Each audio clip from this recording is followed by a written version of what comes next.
urge parents whose children have received funding but do not qualify to contact the SIU to make arrangements as the investigations are continuing. Tsepo Mungwai reports. The University of Pretoria and VETS returned more unallocated NEFSAS funds with nearly 1 billion rand combined. The retention of funds by institutions of higher learning has been blamed on inadequate control systems by the scheme. The DA in Gauteng has called on the provincial government to fast-track infrastructure upgrades to make water accessibility fair and sustainable for everyone. This follows persistent water outages in some areas of Muldersdrift, west of Johannesburg. The party's shadow MEC for Infrastructure Development, Nico de Jager, says they've been receiving complaints about low pressure and long dry spells, especially in summer. De Jager attributed the outages to the bulk system being under strain. The DA in Gauteng is calling on COCTA to urgently coordinate solutions, on GDA to assess the impact on underground water sources, and with proper planning, infrastructure upgrades and cooperation, we can ensure reliable water supply for residents while supporting development and local economic growth. The EFF says it will push for an earlier implementation of ICASA's amended rules on mobile data bundle expiration. From the 23rd of January next year, South Africa's telecommunications companies will be required to allow consumers to roll over unused mobile data bundles. The new regulations specify that at least one rollover will be allowed under the same conditions as the original bundle. EFF MP Sinau Tambo says the regulations should at least be implemented this year. 12 months is far too long to want to implement this regulation, which is a necessity in the matter of now. We can understand that mobile network operators might need a period to be able to implement these processes, but that shouldn't take anything longer than 3 months. So 12 months for us is far too long. But of course, Parliament is going to be opening after the State of the Nation address on the 12th of February, and we're going to call ICASA to Parliament, to the Portfolio Committee of Communications and Digital Technologies, to outline to us what exactly informs such a long rollover period and whether this can be amended in the Gazette that has been published. Recapping the top story, the body of a Kuruleni MMC for Roads and Transport, Andile Mgwevu, has been found in Mozambique. Mgwevu and 3 others were found in the vehicle they were travelling in.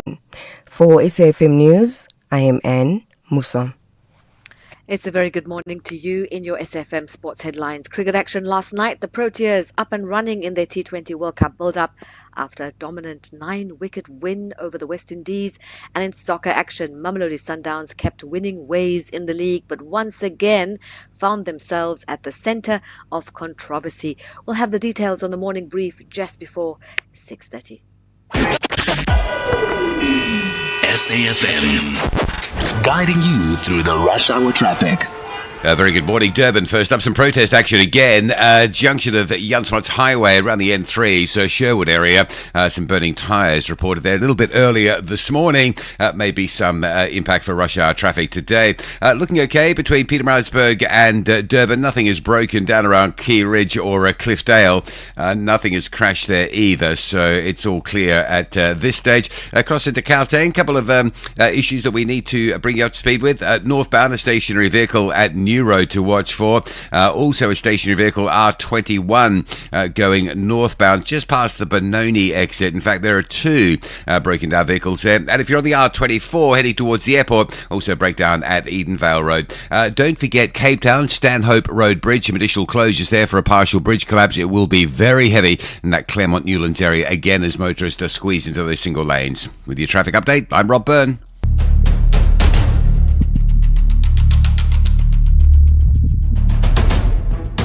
The Morning Brief with Thulasizwe Simelane. Weekdays, Monday to Friday, 6 to 9 a.m. The Morning Brief with Thulasizwe Simelane. Weekdays, Monday to Friday, 6 to 9 a.m. All right, the clock has just struck 6 minutes after 6. Today is Wednesday, the 28th of January, 2026. SAFM comes to you live from our studios here at Radio Park Building at SABC HQ, Auckland Park, Johannesburg. While you slept, we scanned and scoured your locality, your province, your country, your continent, and the world. carefully curated those news and current affairs developments that we believe will have the most consequence in your world today, and we've packaged them into this morning brief, which we now proudly present to you. I'm Thulasizwe Simelane, and among some of what we will cover for you over the next 3 hours. Two bulls are fighting it out for the heart and soul of the ANC's Johannesburg region. And will governance in the city and leadership of the city of gold be the proverbial grass that suffers? The internal battle lines inside the ANC in Johannesburg are hardening, with a bruising dispute between city mayor and former regional chairperson Dada Morero and his successor in the party, finance MMC Loyiso Masuku, now spilling well beyond the conference floor.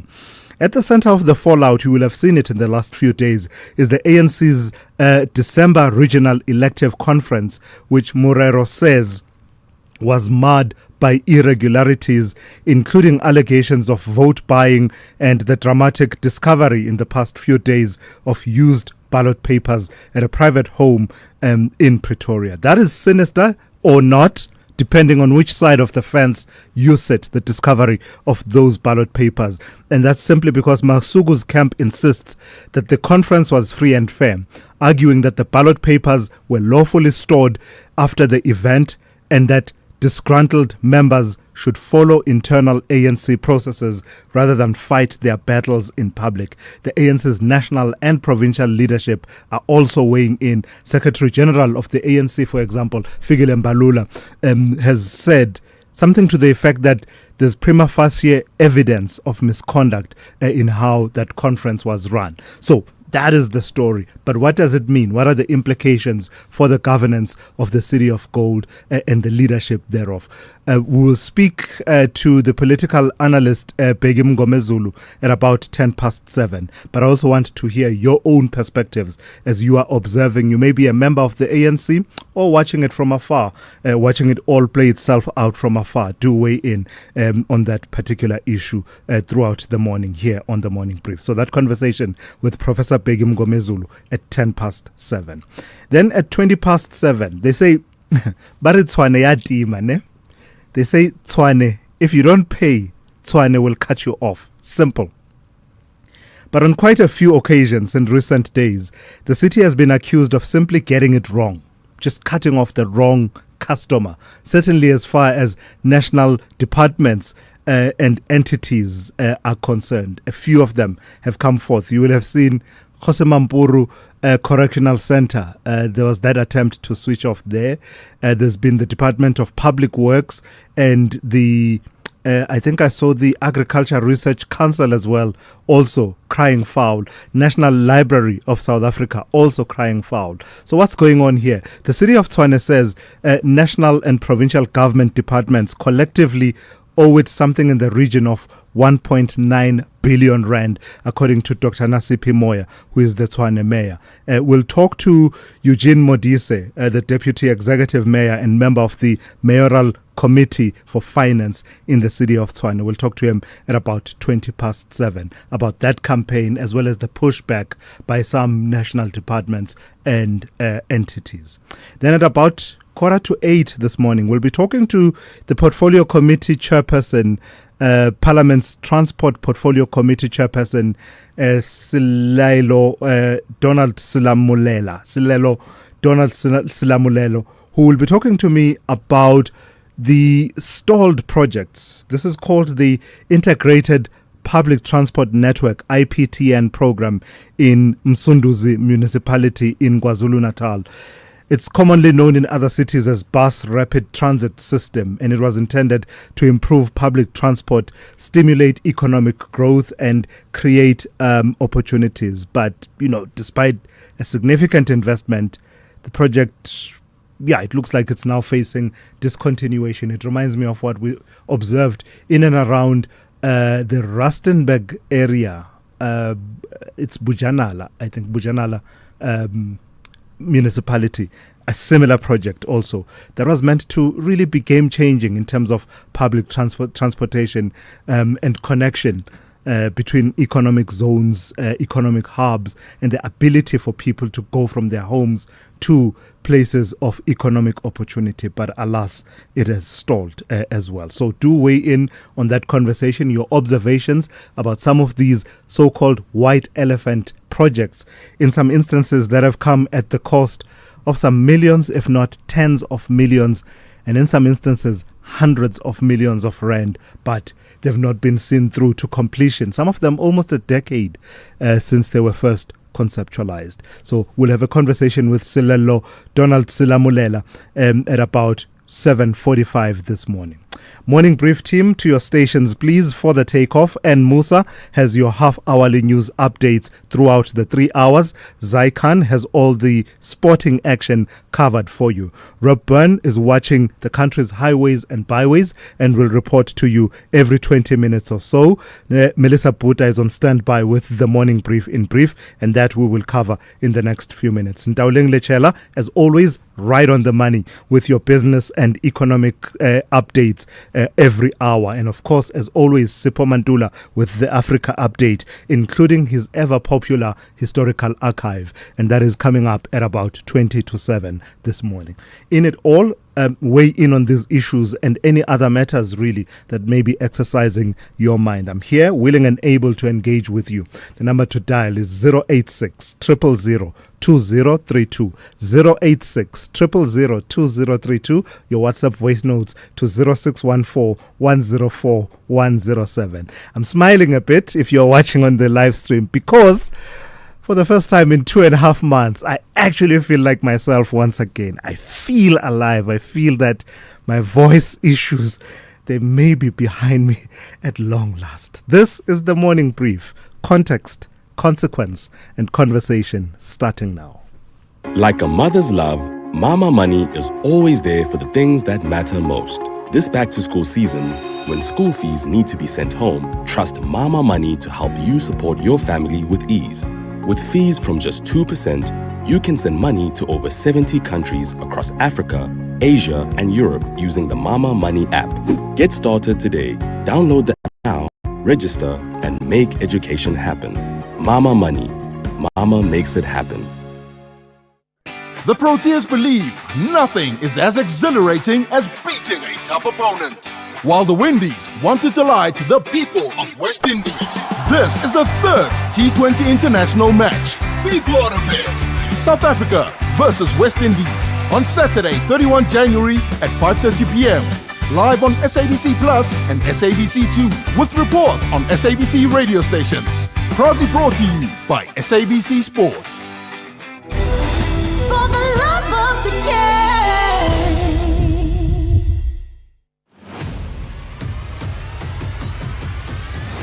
Thulasizwe Simelane is streaming live now on Facebook, YouTube, and X at SAFM Radio. Indeed, we are, as always, streaming live on those platforms.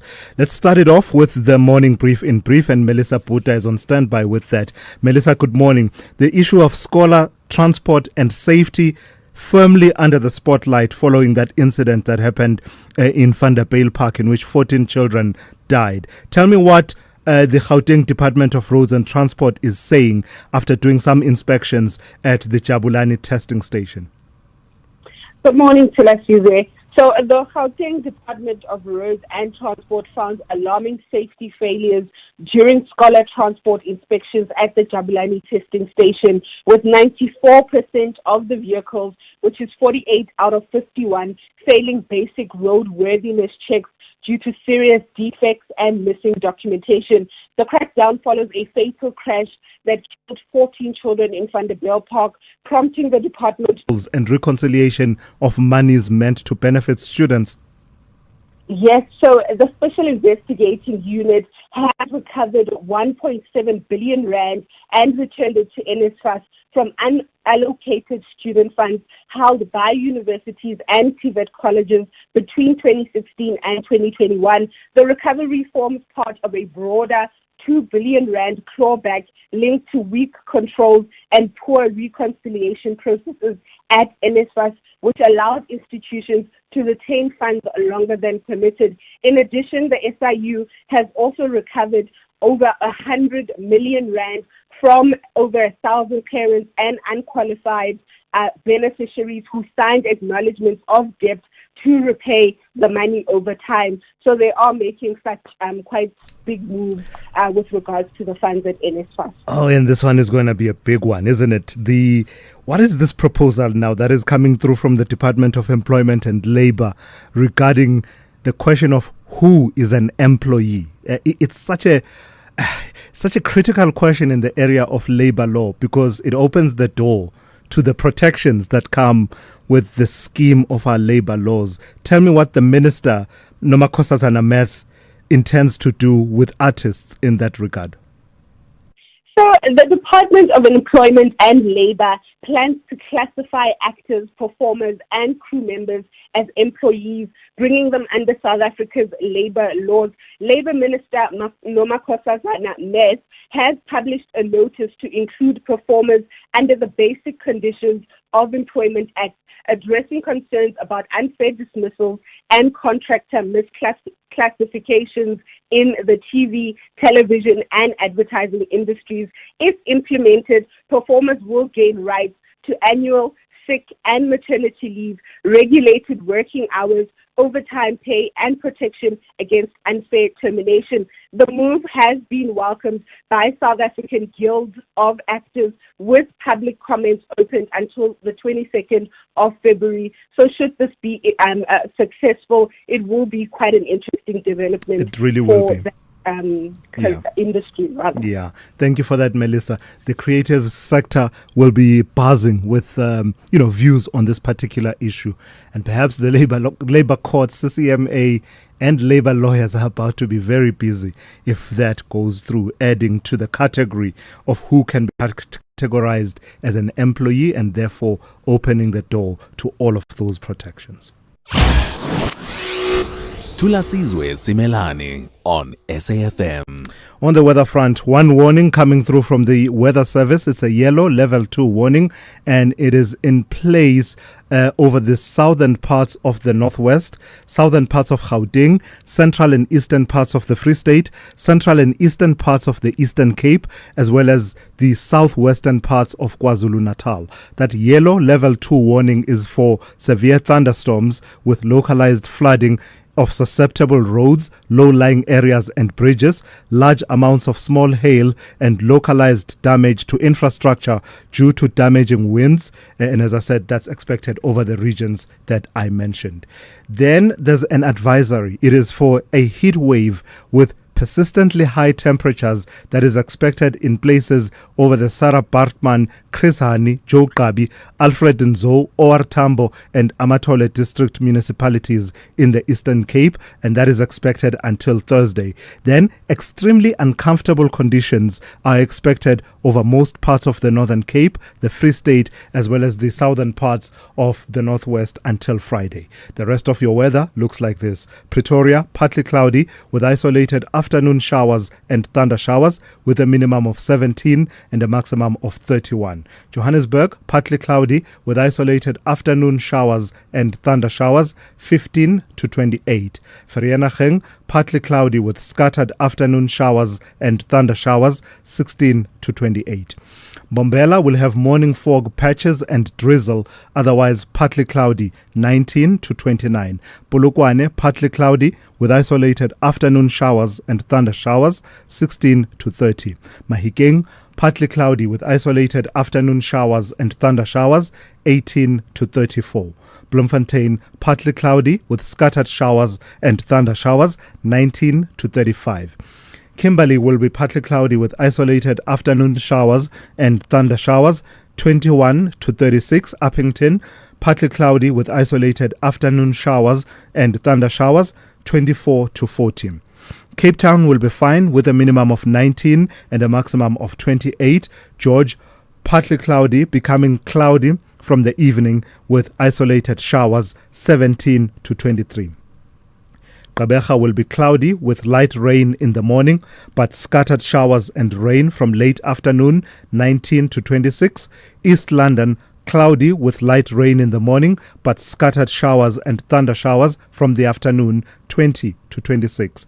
Durban will be cloudy in the morning, otherwise partly cloudy with isolated showers and rain, 23 to 29. And Richards Bay will be partly cloudy with isolated showers and rain in the morning, otherwise fine, 23 to 32. And lastly, Pietermaritzburg will have morning fog over high-lying ground, otherwise partly cloudy with isolated afternoon showers and thunder showers, 19 to 33. If you're active on social media and love SAFM, we hope you'll take a moment to like or follow our SAFM page on Facebook and Twitter. These are the best places to find all the guest information, conversations, and stories you love from your favorite presenters, along with regular updates from SABC News. And don't forget, you can send your questions to feedback@safm.co.za. SAFM, leading the conversation. Worldview Update, bringing you closer to international or global news. So the social media platforms Meta, TikTok, and YouTube are facing a pivotal legal test in the United States as a California court hears arguments that their platforms are contributing to a youth mental health crisis.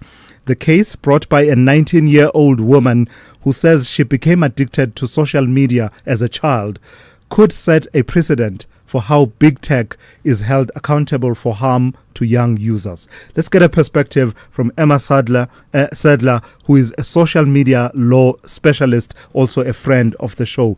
Emma, good morning. Thank you for your time once again. So this is groundbreaking, is it? This lawsuit in what is called the law of torts in the United States, the law of delict in our country. Just looking at it through that lens, is there a sound cause of action that you discern from this, and how interesting and pivotal is it? Yeah, good morning, Thulasizwe. Well, it's an absolutely thrilling case. Finally, that all of these plaintiffs are going to get their day in court. Now, there was breaking news overnight, and that is that TikTok has settled at least the first case. But this is the first case that starts next week. Is a case which is brought by a 19-year-old girl who suffered huge harm as a result, she says, and her family says, of being exposed to content on social media, but particularly the addictive nature of social media. And it's the first of about 4,000 of these cases, Thulasizwe. So basically, all of these cases are so similar that they've been consolidated into two groups. There are 3,000 different families suing these four companies. The four companies are Meta, YouTube, TikTok, and Snapchat. And then alongside the families are these school districts who say they're having to spend an absolute fortune because of the harm created by these platforms, and state attorneys who say that these platforms have been breaking the law. So it's very similar to the playbook used by lawyers to try and hold tobacco companies to account in the 90s. So basically, it's a very similar idea that the tobacco companies created a product which was A, addictive, and B, harmful. And the same argument is going to be used, is that these social media platforms are both of these things, addictive and harmful. We know what the harms are. We know the mental health challenges, depression, eating disorders, self-harm, drug use. We've seen all of the fallout, right? So basically, we're going to, what these, I say we because I feel so excited about this case, but I do feel like this is a case that all parents should be interested in and should be following, because it's just normal families taking on the biggest companies in the world. And they really have tried, Thulasizwe, to get this chucked out, these big tech companies. They've thrown absolutely everything at it, trying to get these cases dismissed. As one could have expected, yeah. Exactly. And now they are going to court. So Snap, the company that owns Snapchat, settled a few days ago, but just this first case. So these cases are not going away. This first one should run for about 6 weeks, and there will be a jury. So the jury selection started happening yesterday. It starts on Tuesday next week, the trial. And the idea of people like Mark Zuckerberg, in some of the cases, Evan Spiegel, Adam Mosseri, these people who are the people, because we talk about big tech doing harm, but it's really the people within the There are companies. people behind it, yeah. Exactly. And they're going to have to come into the court and answer very difficult questions about the nature of their platforms, which we know have been designed to be addictive. And they knew, and this is probably the most fascinating thing for me. And even if these cases go nowhere, which is not going to happen, they're going to change the world. But the most fascinating thing for me, Thulasizwe, Yes. is that they've got to the stage of discovery. So they're actually having to ask questions and get documents now. So all of these documents are being unsealed. And already what has emerged from these documents is that these companies not only knew that their platforms were designed to addict and were causing harm, Yeah. but they did nothing about it because it didn't serve their business model. So, Emma, it's really a question of prioritizing profits over people. let me jump in on that then. The harm, the legal duty to prevent that harm, such as addiction and the subsequent mental health hazards and addiction. Is it being argued that that harm was A, foreseeable, and B, they had that legal duty and bore that responsibility to prevent that harm? Absolutely. And even from internal documents that have been uncovered or over the years have been leaked by the various whistleblowers who've left these companies, they show, I'm thinking of the Frances Hogan testimony, who was one of the key whistleblowers. She basically said that Instagram knew what harm these platforms were doing to teenagers, but they also knew that if they could make children sadder, more depressed, they would spend more time on the platform. And that was the bottom line. That was what they wanted. The more time kids spend on the platform, the more money they make. And, I think a lot of people listening to us will be like, oh, well, what's so wrong with this? I'm a 40-year-old woman and I get my favorite products advertised to me. That's not what the kids were seeing and are seeing on platforms like Instagram and Snapchat. It's an infinite stream of suicide and depression content being literally served to these kids. It's very different. I think a lot of adult social media users don't see the dark side. And I challenge you, go and set up a test account on any of these platforms. Pretend you're a 12, 13-year-old child and just see the kind of content that gets pushed to you. It is a whole different world to what we see as adults.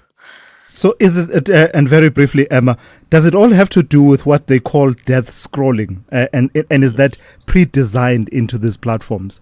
It is pre-designed, exactly. So yes, the death scrolling, or what we would call infinite scroll, the video autoplay, the extent to which these platforms were designed to addict. The algorithms are so sophisticated that they can literally manipulate these children into having severe, serious mental health outcomes. And that's what this case is all about. All right, Emma, thank you for your time and your insights as always. Emma Sadler is social media law specialist. Let's go to Ann Musa on standby with the latest news. Good morning. Thanks to us. In the headlines, the families of 3 police constables whose bodies were retrieved from the Hinops River in Pretoria last year have rejected the preliminary report into their deaths. The report indicates the incident was an accident and high speed being the possible cause of the crash. The body of Ekurhuleni MMC for Roads and Transport Andile Mgwevu has been found in Mozambique. Mgwevu and 3 others were found in the vehicle they were travelling in.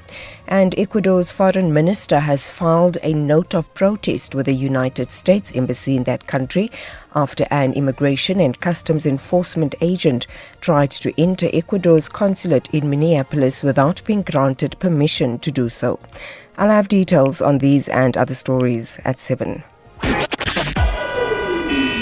SAFM, guiding you through the rush hour traffic. Good morning, very busy coming into Joburg from the south. The N1 again queuing up through Eldo's, Devlin, through Deepcliff Interchange. That's heavy. The Mike 1 from around Gold Reef City all the way to Empire Road is fully loaded. Breakdown on the N3 north at Galuli, so that's heavy coming out of Alberton and Germiston this morning on that run up through Bedfordview. And a crashing leaving Soweto on your way to Randburg. That collision around 14th Avenue, and that looking very slow, that traffic as well. Durban, some overnight early morning protest again, burning tyres around Sherwood M13. Jan Smuts and N3. So fires might be out, but there might be a bit of debris that you've got to drive through there. Don't forget tonight's overnight closure, 8 p.m. until 4:30 a.m. tomorrow morning. Full closure both ways between Liberty Mall at Pietermaritzburg and Sadara up at Howick. That's a really extensive closure. And this is the kicker. Passenger vehicles will be diverted onto the R103, the old road. Not a problem there, minor inconvenience overnight. But the big inconvenience will be for the trucking industry. The trucks will not be permitted on the R103 alternative. And of course, the N3 will be closed. If you're driving a truck overnight between 8 p.m. this evening and 4:30 tomorrow and you arrive into that closed-off area, you'll be held in staging areas and effectively stacked all night. Cape Town looks to be a busy Wednesday. We've got traffic queuing up on the N2. Big volumes there. Khayelitsha through Borchards Quarry, then from the airport all the way through to Mowbray Main Road, already solid. And don't forget the lane restrictions on Stanhope Bridge for a partial collapse of that bridge, causing extra delays at peak time around the Claremont, Kenilworth, Newlands areas. Rob Byrne, SAFM Traffic. This is SAFM Sport with Zai Khan. Hey Zai, good morning to you. Talk to me about the Proteas. You think they're having a flying start. Aiden Markram leading that 9-wicket win. Oh, Thulas, World Cup prep going very well. Yes, indeed. And you know, it's a good morning when Aiden Markram is leading from the front. Wonderful news for the Proteas team last night. Off to a flying start in their T20 World Cup build-up. And Markram's unbeaten 86. South Africa cruising to a 9-wicket win over the West Indies in the opening T20 International. All happening in Paarl. Ryan Rickleton and Luandra Pretorius also chipped in as the hosts wrap up the chase with ease. More cricket now. SA20, the whole series continuing to deliver on and off the field. The Commissioner, Graham Smith, says the league has become a genuine launchpad for local talent with standout performances. He singled out a few names. Here's Graham Smith. The platform, what we've seen now is that the platform that Betway SA20 provides players, if they perform, there's certainly, there's lots of eyeballs, there's interest, there's global awareness. So, the platform for players to put their name in lights is just incredible now. Let's go to soccer action. Mamelodi Sundowns restored their 3-point lead at the top of the Betway Premiership. 2-0 was their win over Sekhukhune United in Polokwane, and goals deep into stoppage time from Nuno Santos and Brian Leon seal the points, coming just days after a tense CAF Champions League draw that sparked unrest among supporters. And let's go to more news abroad. This time we have the story where Aston Villa have secured the likes of England striker Tammy Abraham. He's completed a 401 million rand move back to Aston Villa from Besiktas. The 28-year-old has signed a 4.5-year deal, returning to the club where he scored 26 goals in 40 games during a loan spell in 2018-2019. Tennis news, the world number 1 Carlos Alcaraz has reached the Australian Open semi-final for the first time in his career.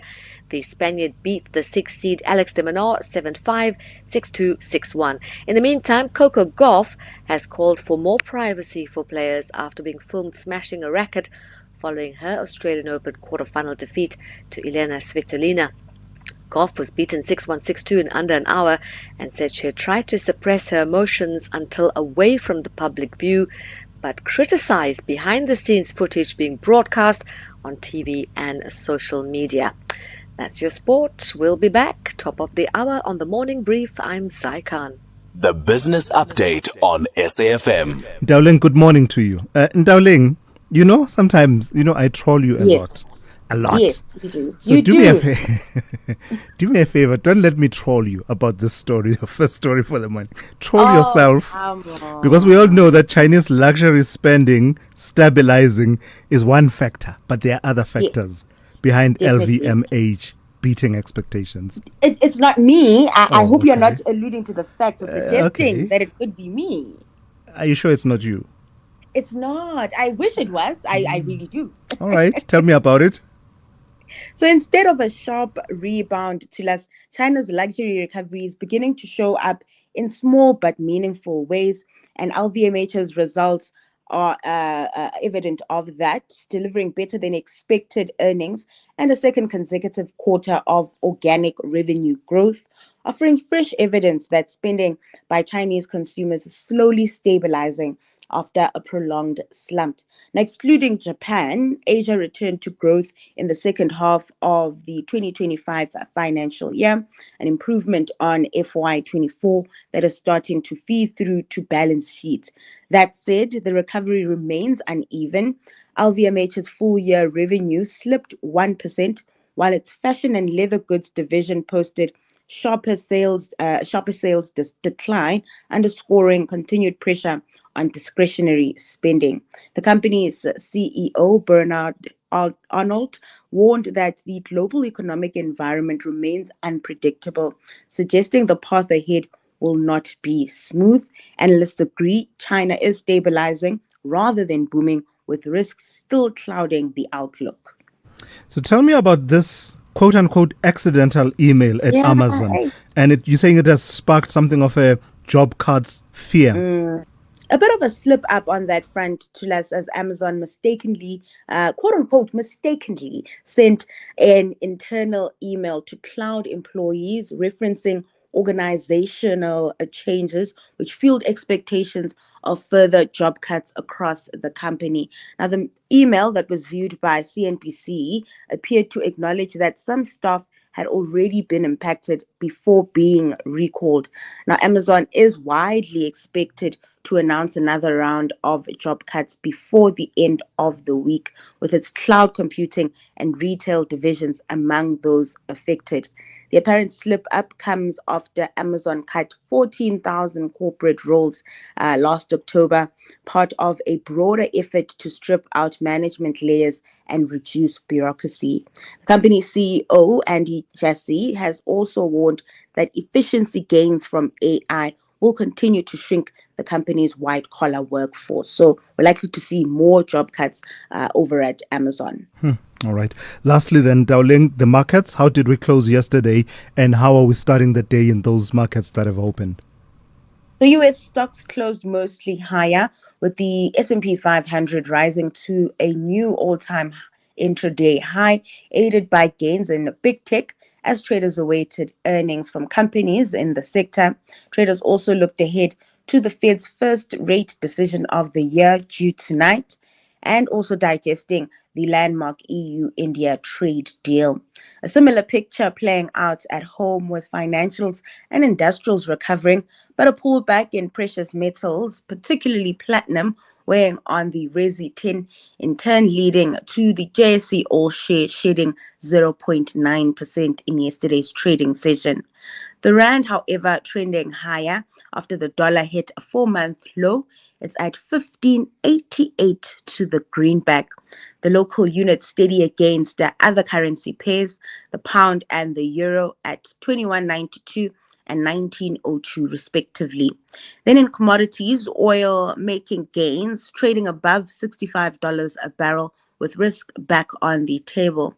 Lastly, in Asia, stocks mixed choppy this morning, with investors keeping an eye on talk of yen intervention while exercising caution ahead of that Fed rate move. So that 16 rand to the dollar barrier shattered. Being broken. The rally continues, yeah? It continues. I mean, some analysts are eyeing that 15.50 mark before the end of the first quarter. Wow, that's amazing. All right, Dowling, thank you for that. Dowling will be back with more insights for you just after 7:30. Africa Update on SAFM.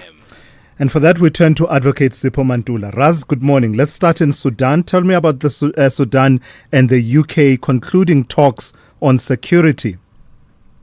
Refreshing morning, Thulas and Jumbo Africa to the listeners. Thulas, very interesting when the colonizer meet with the colonized, when you look at the history of both UK and Sudan.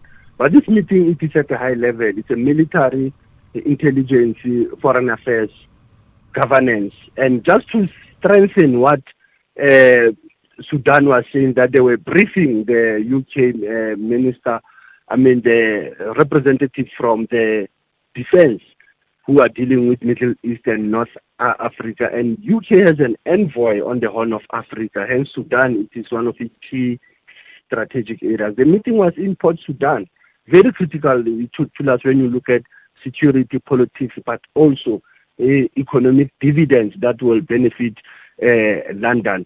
In the meeting, like I said to us, it was to say we renew our engagement on exchanging on political, economic and security matters, including institutions to engage between London as well as Khartoum. And the government, in the form of the military junta in Guinea-Conakry, is taking shape, isn't it, with a new prime minister? The new Prime Minister Thulasizwe, as the English language say, nothing new under the sun or under the moon. The old man Amadou served as a Prime Minister after the military junta overthrew former President Alpha Conde. So Ba was a Prime Minister under the military leadership. Now he has been brought back because remember he had to resign and then there's an electoral process. Now he has been sworn in immediately after Mamadi Doumbouya was being inaugurated. Now that's where he has been brought back again as the Prime Minister. Remember that Mamadi Doumbouya will serve 7-year term. He has been there for 4 years already. But this was to include other 27 ministers. It was not all about confirming the reappointment of Amadou or Rabah, who is now the Prime Minister of Guinea Conakry, but there were other 27 ministers and 2 Secretary Generals who are going to be confirmed during this week also. And Sipho, in Gabon, a 10-year wage freeze has teachers in that country seeing red. That is quite true, Tilas, but it seems that Bryce Oligwema Ngwema, the general who tend to become the president since his power in 2023, has been struggling to deal with this union strike that has been going on by the National Union of Teachers in Gabon, SENA, as well as the National Union of Technical and Vocational Teachers. So it's very important that these unions are demanding the release of their members. They are saying they've been the issue, like you are saying, the freezing of the wages, that there have never been an increase.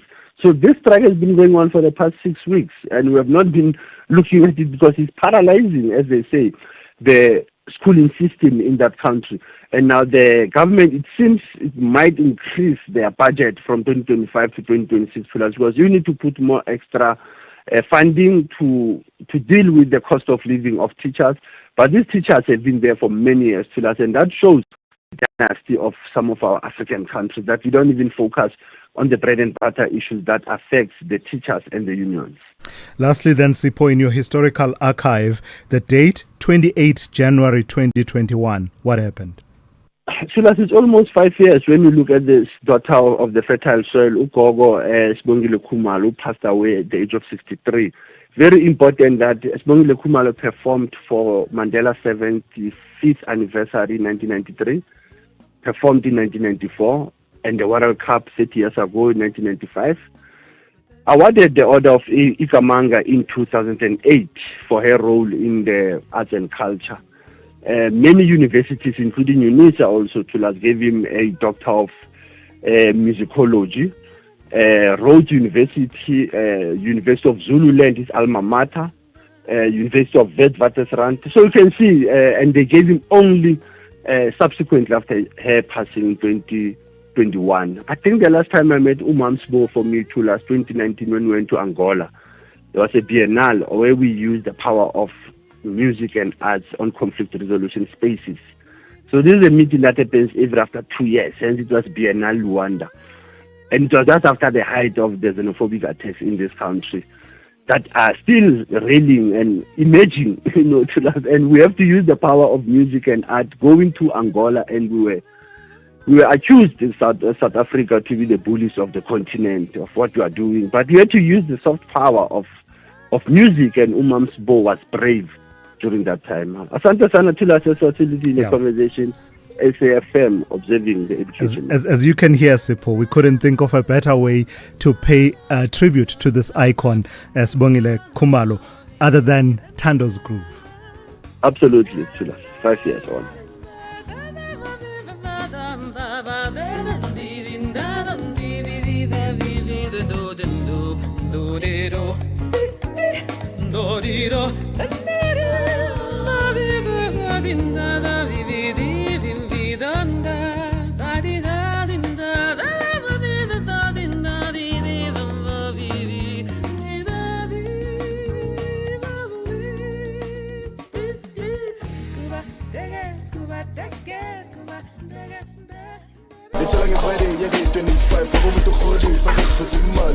Welcome to it. This is season 1 of Playlist happening right here at Maloka, and believe me, it's a party. Set your reminder every Friday, 9 p.m. Playlist at Maloka is in the building.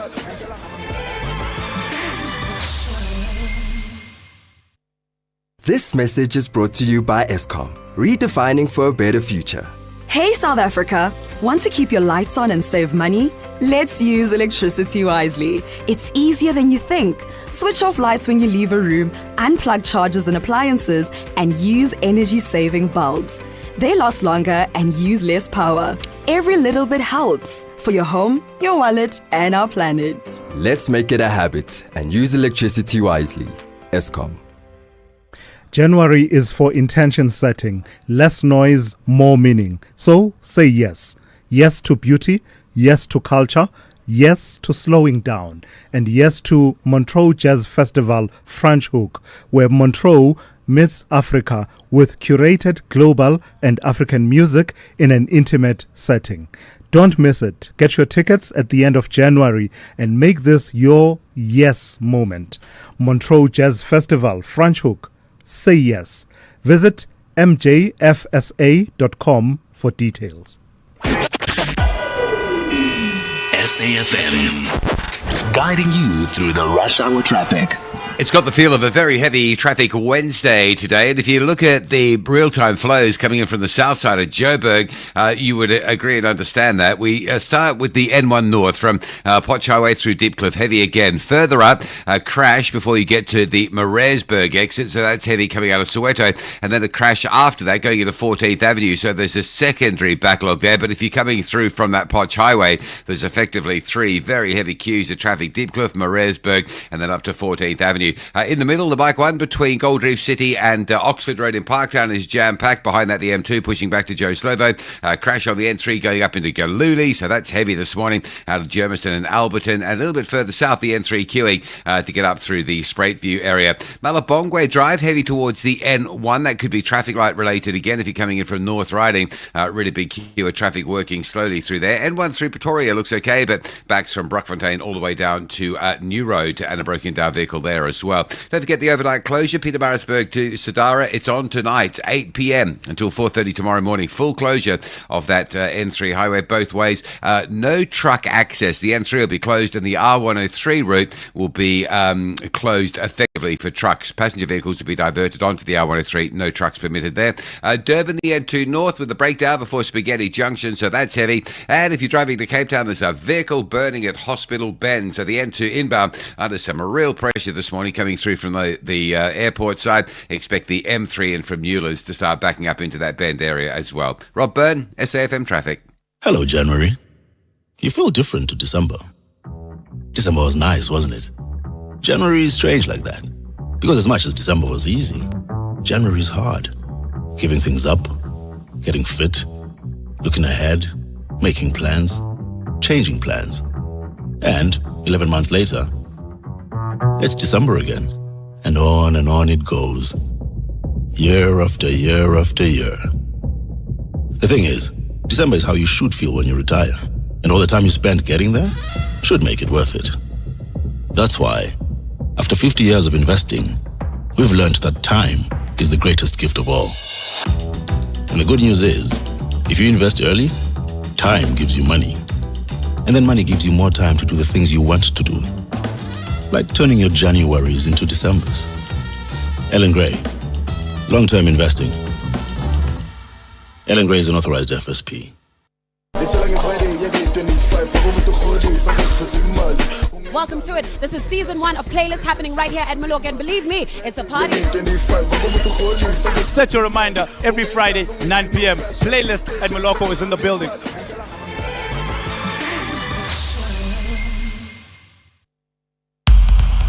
Thulasizwe Simelane on the Morning Brief.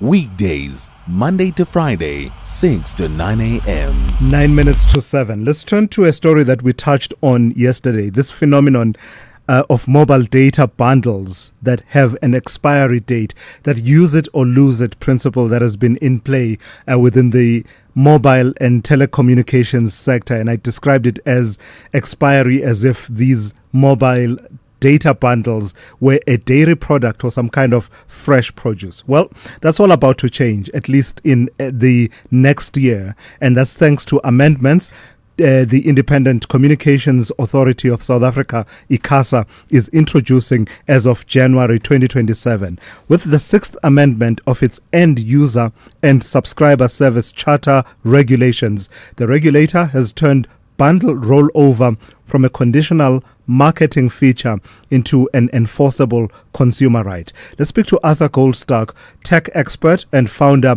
of Worldwide Works and Gadget magazine. Good morning to you, Arthur, and thank you for Good morning, your time. Thulasizwe. In order for us to appreciate, it's good to be with you this morning, Arthur.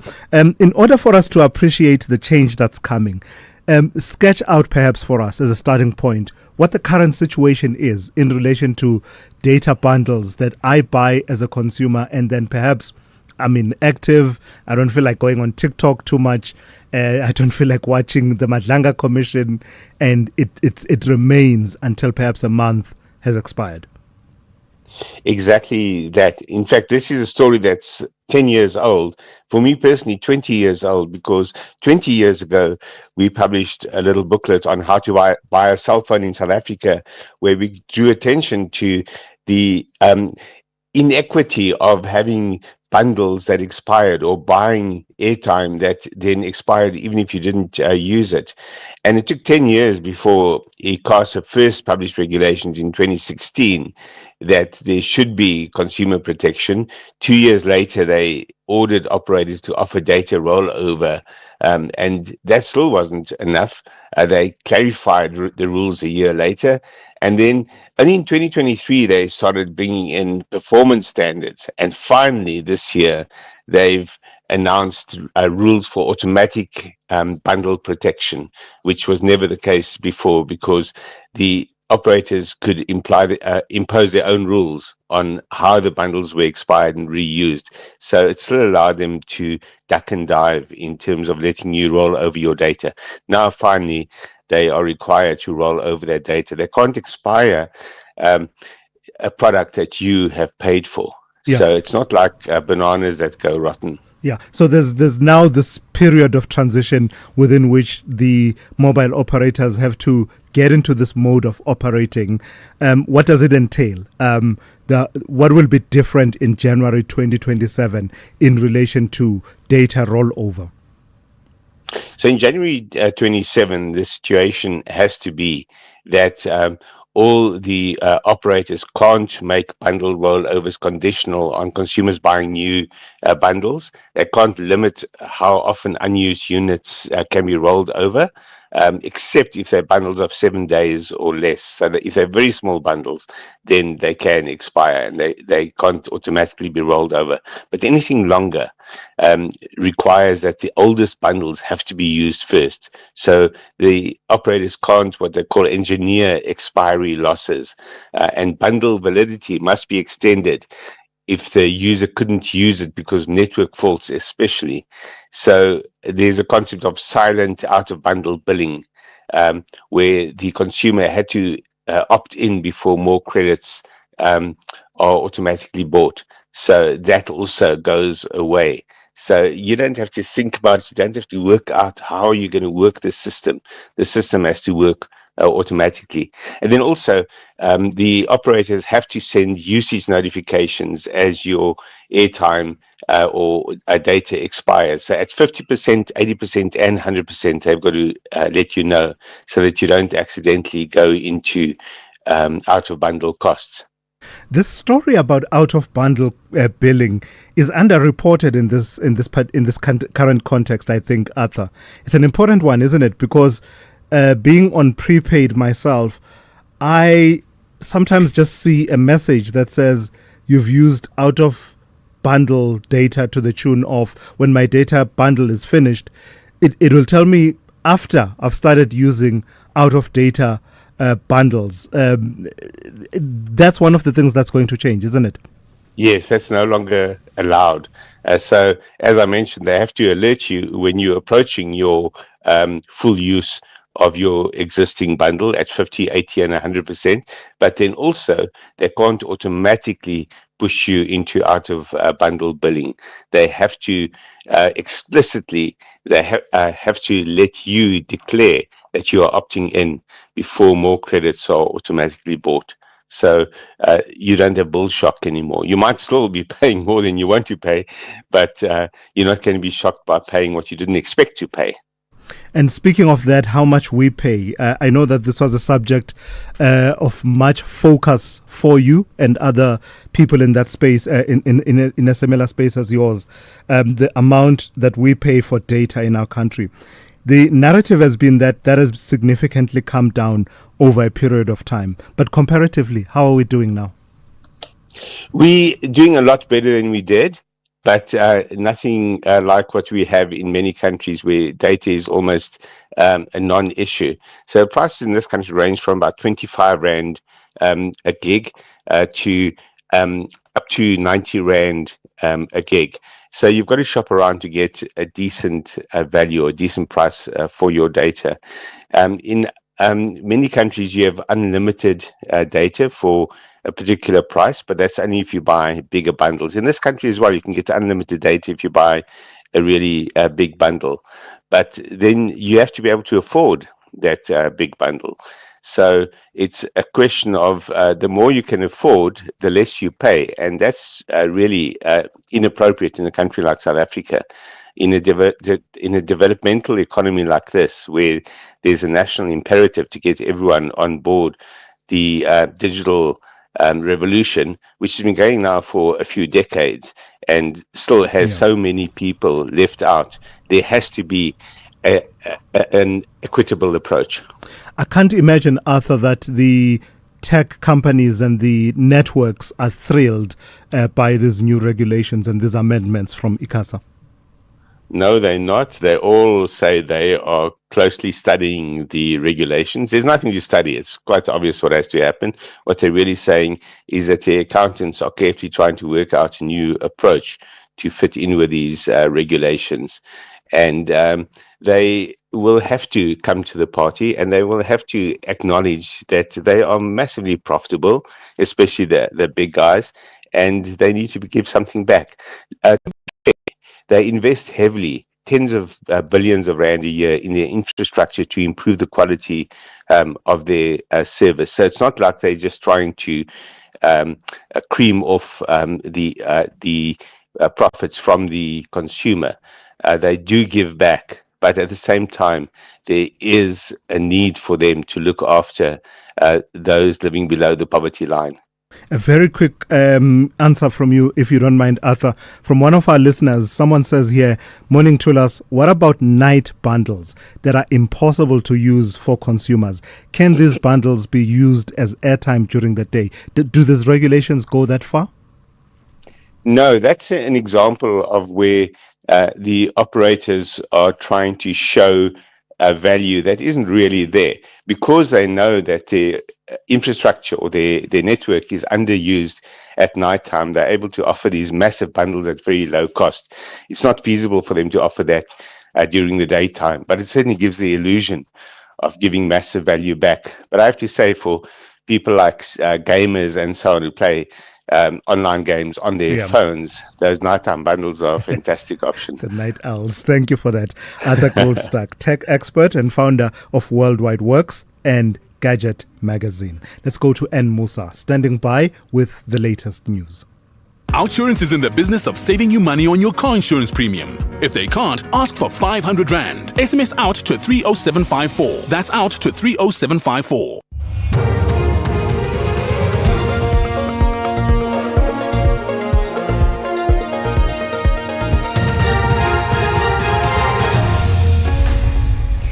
In our top stories, a manhunt underway following Gordons Bay triple murder and missing Ekurhuleni MMC's body recovered.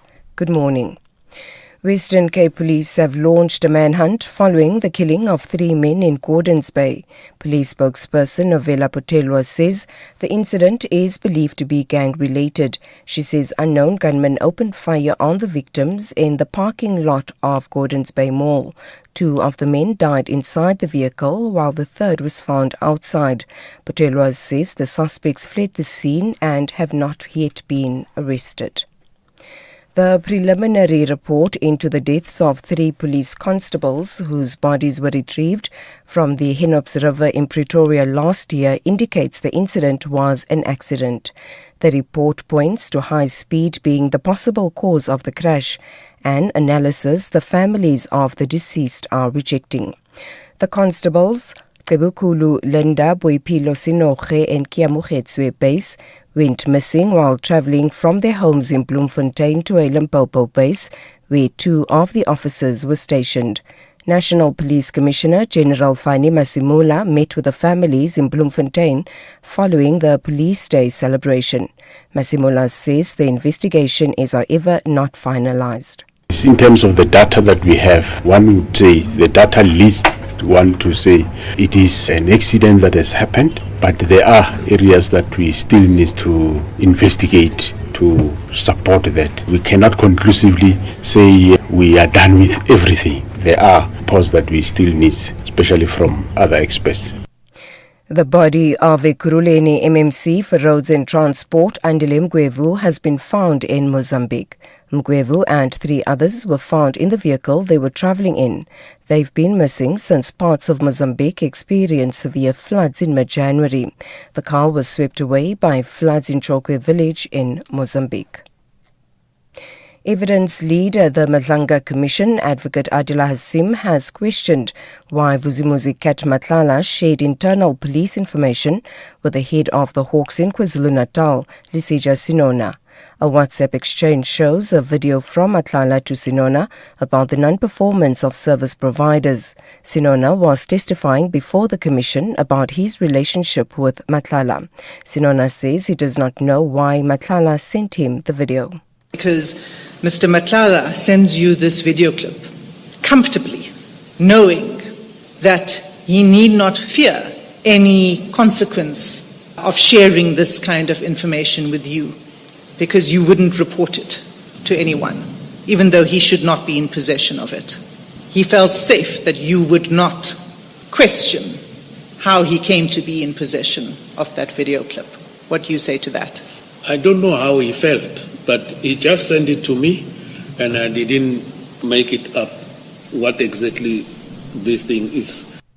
Further afield, and finally, Ecuador's foreign minister has filed a note of protest with the United States Embassy in that country after an immigration and customs enforcement agent tried to enter Ecuador's consulate in Minneapolis without being granted permission to do so. Minneapolis is the current epicenter of immigration enforcement operations that has resulted in the fatal shootings of 2 U.S. citizens by federal agents. Video of the consular incident was posted to social media, where a consular staffer is seen running to the door to prevent the entry of ICE. Showan Price Peace reports. Article 22 of that convention says that the agents of the receiving state may not enter a diplomatic mission except with the consent of the head of that mission. The consular staffer is heard saying in the video that it was the Ecuadorian consulate and that the agents were not allowed to enter. There appeared to be a slight standoff before the staffer insisted on closing and locking the door. The Ecuadorian Foreign Ministry said in a statement on X that it protested to the U.S. Embassy so that similar acts were not repeated at its other consular offices in the United States. The ministry said its consular staff sought to protect Ecuadorians in the consulate at the time. Recapping the top story, Western Cape Police have launched a manhunt following the killing of 3 men in Gordons Bay. Police spokesperson Novella Potelwa says the incident is believed to be gang-related. For SFM News, I am Anne Musa. Outsurance will go out of their way to try and save you money on your car insurance. If they can't, ask for 500 Rand. SMS out to 30754. That's out to 30754. Outsurance is saving 27-year-old Liam big bucks on his car insurance. Saving so much every month, around 640 Rand. That's an awesome 640 Rand saving on Liam's 2024 Ranger. And after 3 claim-free years, he gets an out bonus. Definitely getting a lot out. Get a quote now and see how much money Outsurance could save you. SMS out to 30754. That's out to 30754. Licensed insurer in FSP. TCs and information online. A very good morning to you in your SFM Sports Headlines. Soccer action. Mamelodi Sundowns, they move 3 points clear at the top of the Betway Premiership with a late 2-0 win over Sekhukhune United. And in cricket, the Proteas, they hit top gear in the World Cup build-up with a dominant Windies win. The details just before 7:30. SAFM, guiding you through the rush hour traffic. Good morning. Very heavy delays coming in from the south side of Joburg. The usual bottleneck on the M1 North into Deepcliff, and then a crash just as you leave Soweto up towards the Maresburg exit. Another crash further up by 14th Avenue. Jam-packed this morning on that M1 effectively from Eldorado Park right through to Velterfreden Park. Crash at Galuli's a little bit earlier means delays coming out of Germiston and Alberton on the run into Bedfordview. The N3 at Spruitview looking pretty heavy up towards the Heidelberg Road exit as well. Midrand again queuing up, leaving Tembisa, Allendale Road a mess through towards Carstenoff Clinic area. Durban with a breakdown earlier this morning on the N2 North before Spaghetti Junction. That's pushing a queue almost back as far as Cement Factory. Lights are off on the M7 at Bel Air and Wakesley. Delays Hillcrest through Kloof on the M13, at least down to about Maytime. And Cape Town, there's a vehicle fire on Hospital Bend. The N2 inbound driving into that's back from the airport. The M3 and M5 feeder routes also heavy as well. With your traffic update, I'm Rob Byrne.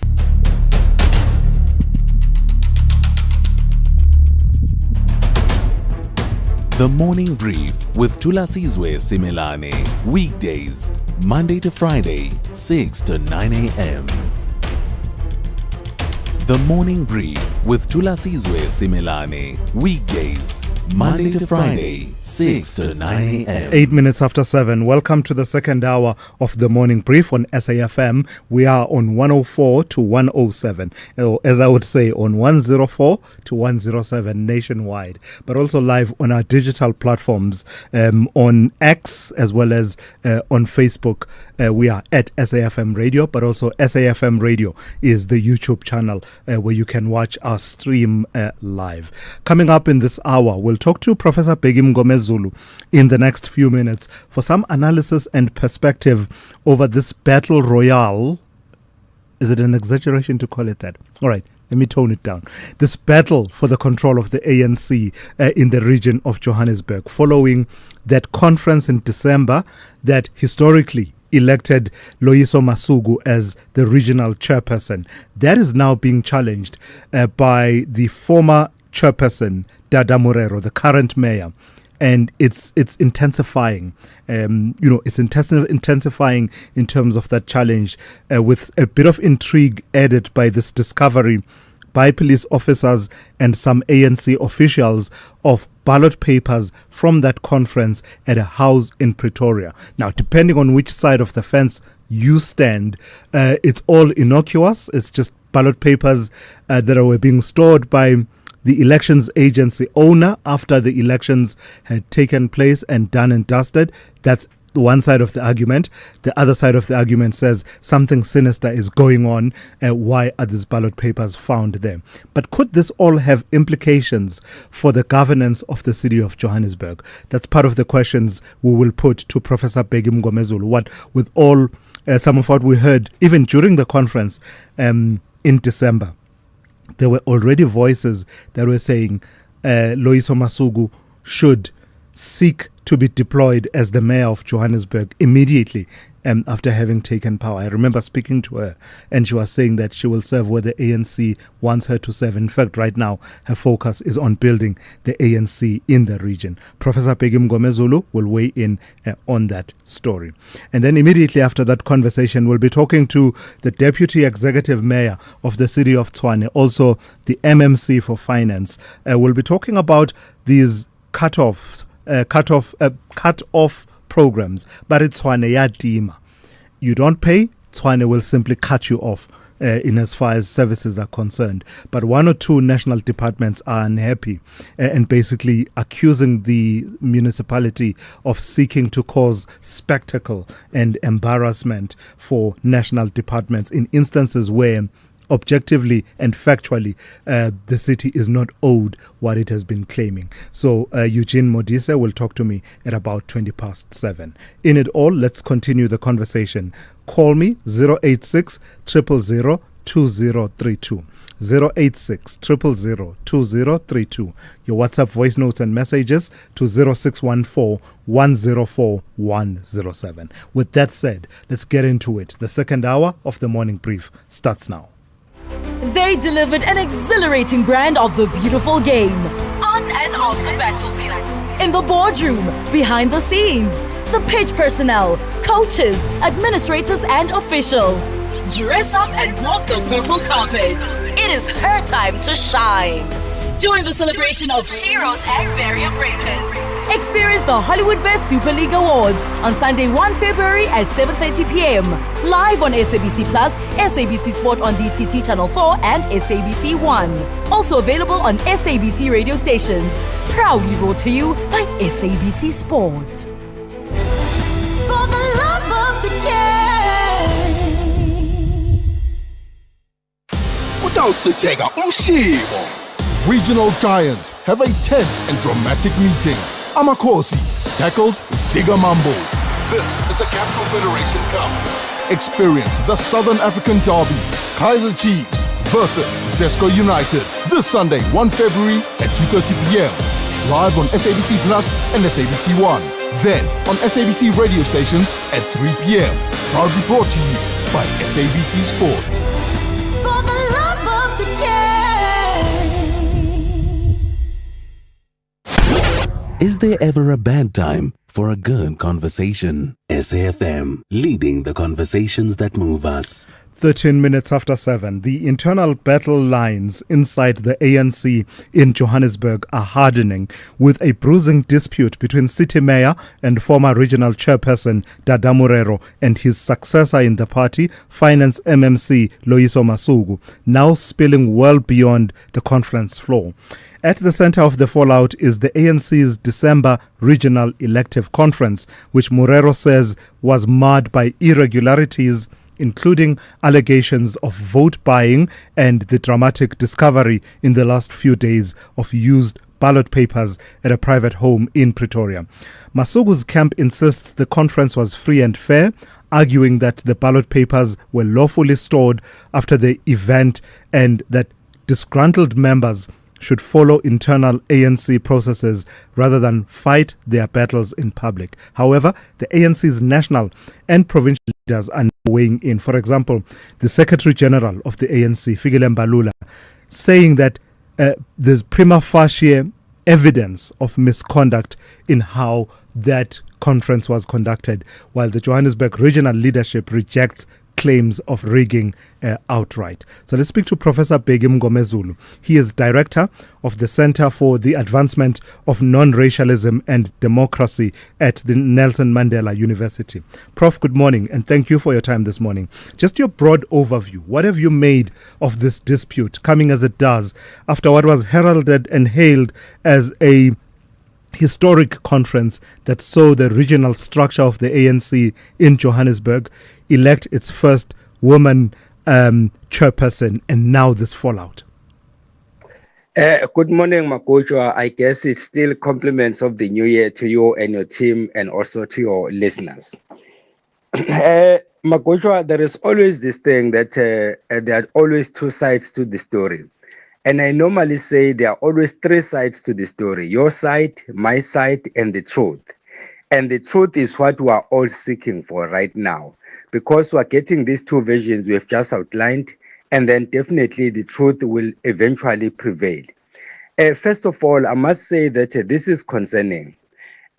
I'm not going to delve much on the issue of the allegations of vote buying, because it's not a new story. We have heard it several times. You would have heard it even in 2017 when Nkosazana Dlamini Zuma lost to President Ramaphosa. There were similar allegations. And the fact that Ramaphosa won by 179 votes, something that was unprecedented. We have heard that before. And the fact that Loyiso Masuku won with 35 seats, it's not something new. So then I'm not going to delve much on that. But the issue is these ballots. Now, there are a couple of questions that need answers. The first one is, are we focusing on the ballots genuinely, or are we focusing on the ballots because Dada Morero did not win the election? And that question will be related to the view that there are people who are of the view that Loyiso Masuku is associated with the deputy president of the ANC and the deputy president of the country, Paul Mashatile, whereas Tata Morero is associated with the SG. These are just views out there. And I'm not creating this out of nothing. So if that is the case, then if the SG's office gets involved and the national office of the ANC gets involved, are they doing that genuinely for the interest of the party, or are they doing that for their own interests? Then the next question will be, procedurally, how has the ANC handled such elections? After the election, where are these ballots normally kept?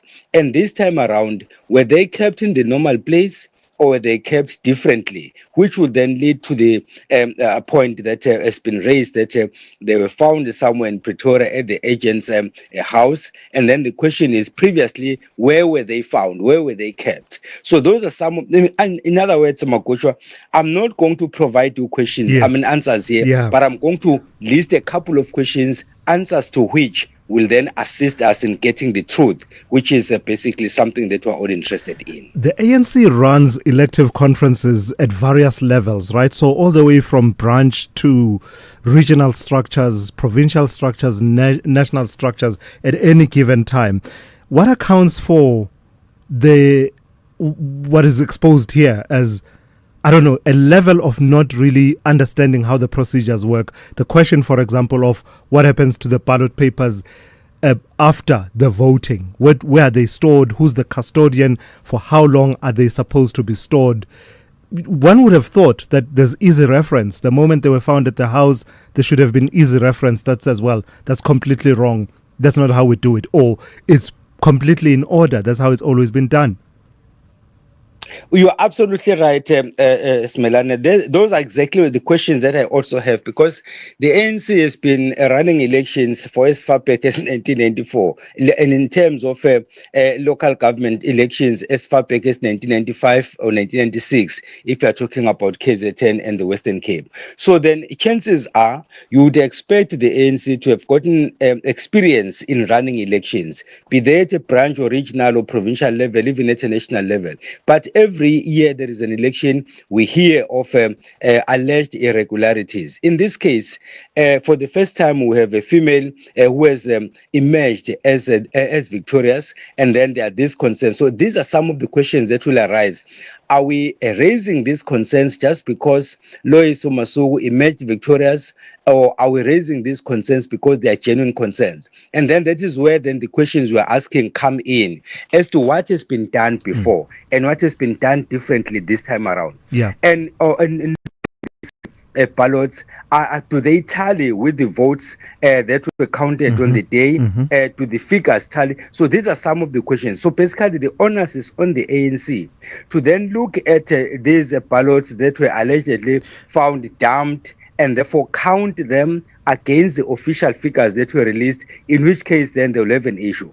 But if the losing party, Tata Morero's faction, if the losing party did not lodge a complaint on the day or within the stipulated time, then I don't think they have a case, because then they would have missed the boat, as it were. But if they had a case, they would have lodged it, and then the investigation would have started immediately. Can the ANC, given the electoral stakes and where it stands in terms of how it's governing in Johannesburg, can it afford this conflict, this inward-looking conflict that is so typical of what was termed ANC versus ANC in the past? Not at all, not at all. You recall that before the end of last year, we heard that Helen Zille has in fact emerged as the DA mayoral candidate. So the stakes are high. So then the person you filled to run to contest against Helen Zille should be the person who is enjoying support from the ANC as a collective. If the ANC is divided, which is basically the main reason why the ANC has been losing has been going down down in each and every election is because of internal politics, internal factions, not because of other political parties they are contesting against. It's because of their own making. So in this case, the ANC must get its house in order so that come the elections later this year, then at least they will have ironed out whatever issues that are there, and then they will be facing Helen Zille as a collective. If they are divided, then that is a recipe for disaster. All right, let's leave it there for this morning. Thank you for your time and your insights. Professor Begum Gomezulu, Director of the Center for the Advancement of Non-Racialism and Democracy, CANRED, at the Nelson Mandela University. 30-year-old Dineo knows all about saving on her car insurance with Outsurance. I'm saving 1,094 rands. That's an unbelievable 1,094 rand monthly saving on Dineo's 2025 Kia Sonet. And she'll get an out bonus. If I'm claim-free for 3 years, then I get an out bonus back. Ready to see how much money Outsurance could save you? SMS out to 30754. That's out to 30754. Licensed insurer in FSP. TCs and information online. The rivalry between the Proteas and the Windies hits the rooftop this summer as they both chase a crucial victory in the second T20 international encounter. Be part of it. South Africa versus West Indies on Thursday, 29 January at 5:30 p.m. live on SABC Plus and SABC2 with reports on SABC radio stations. Proudly brought to you by SABC Sport. For the love of the game.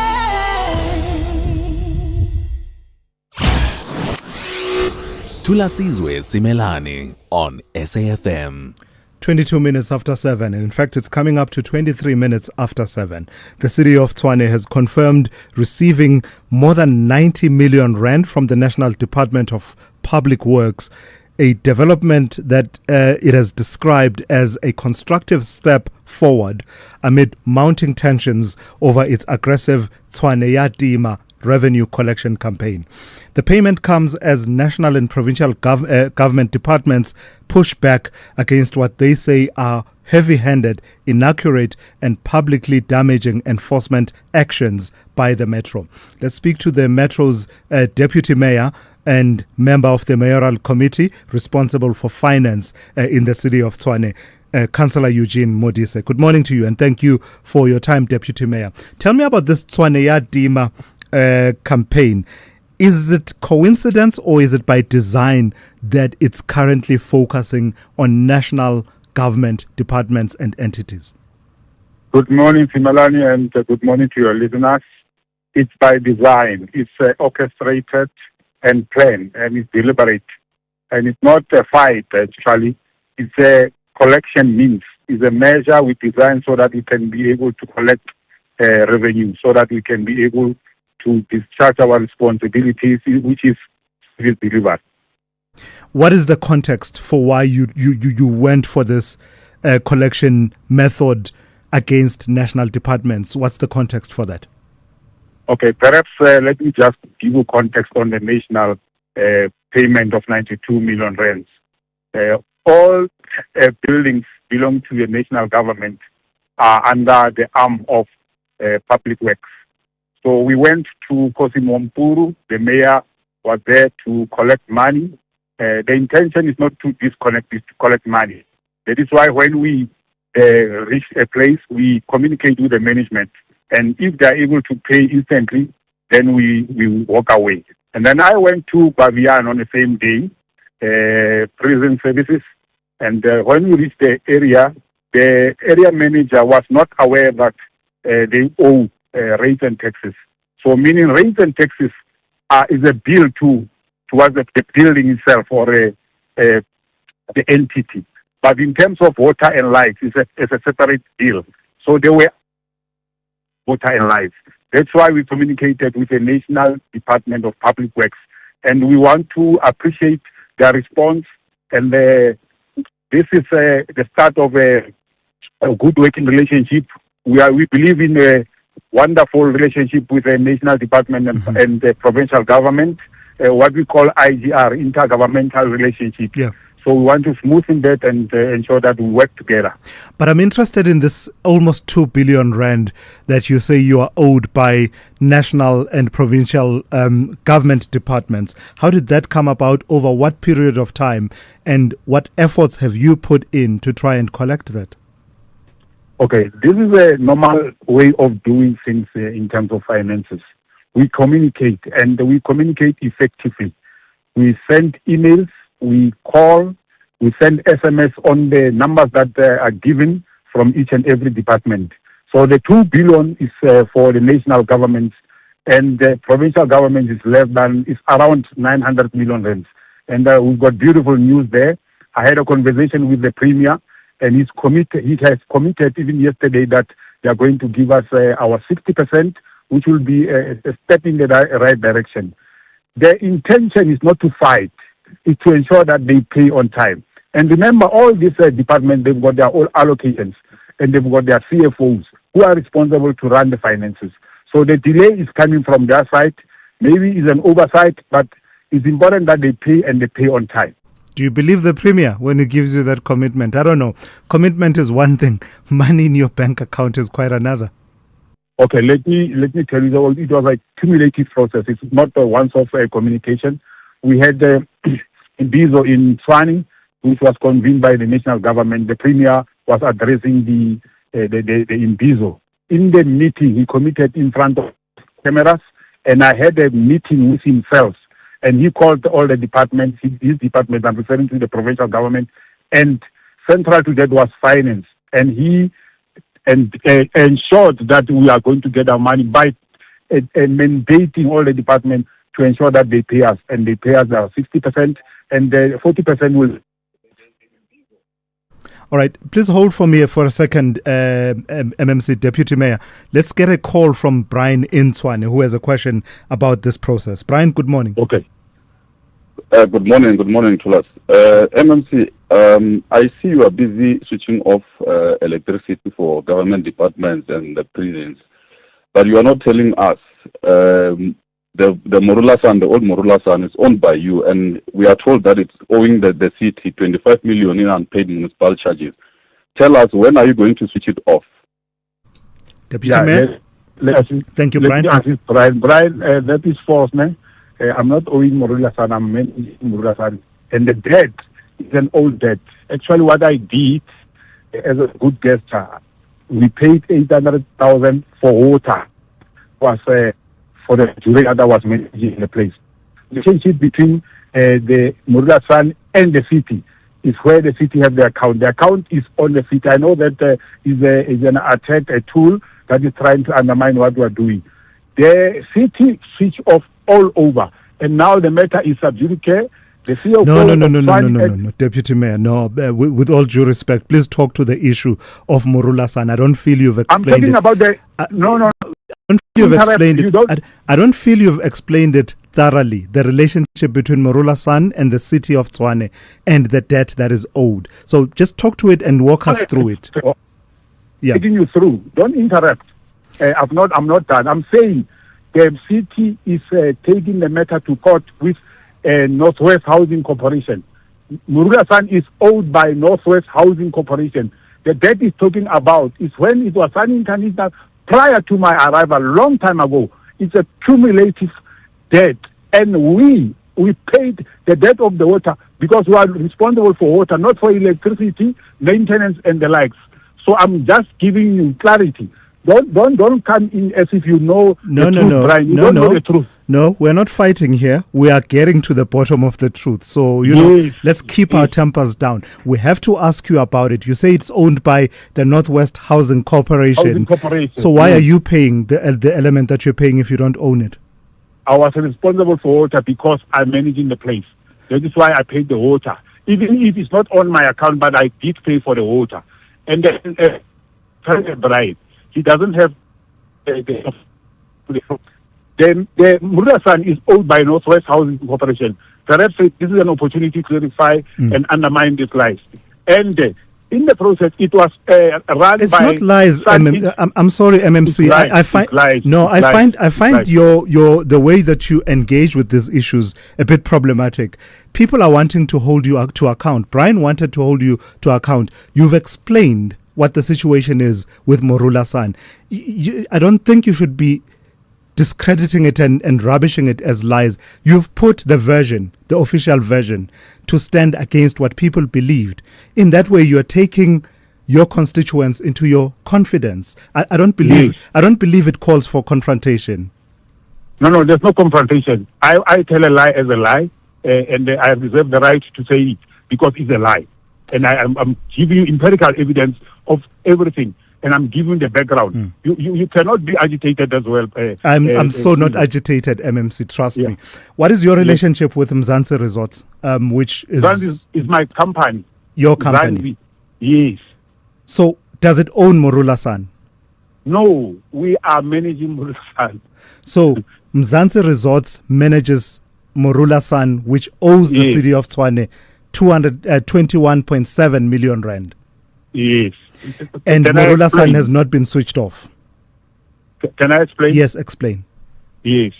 The debt is a cumulative debt. It's historical. It's more than 5-10 years old. I'm not sure now. And then the entity was managed by Sun International and thereafter Gold Rush.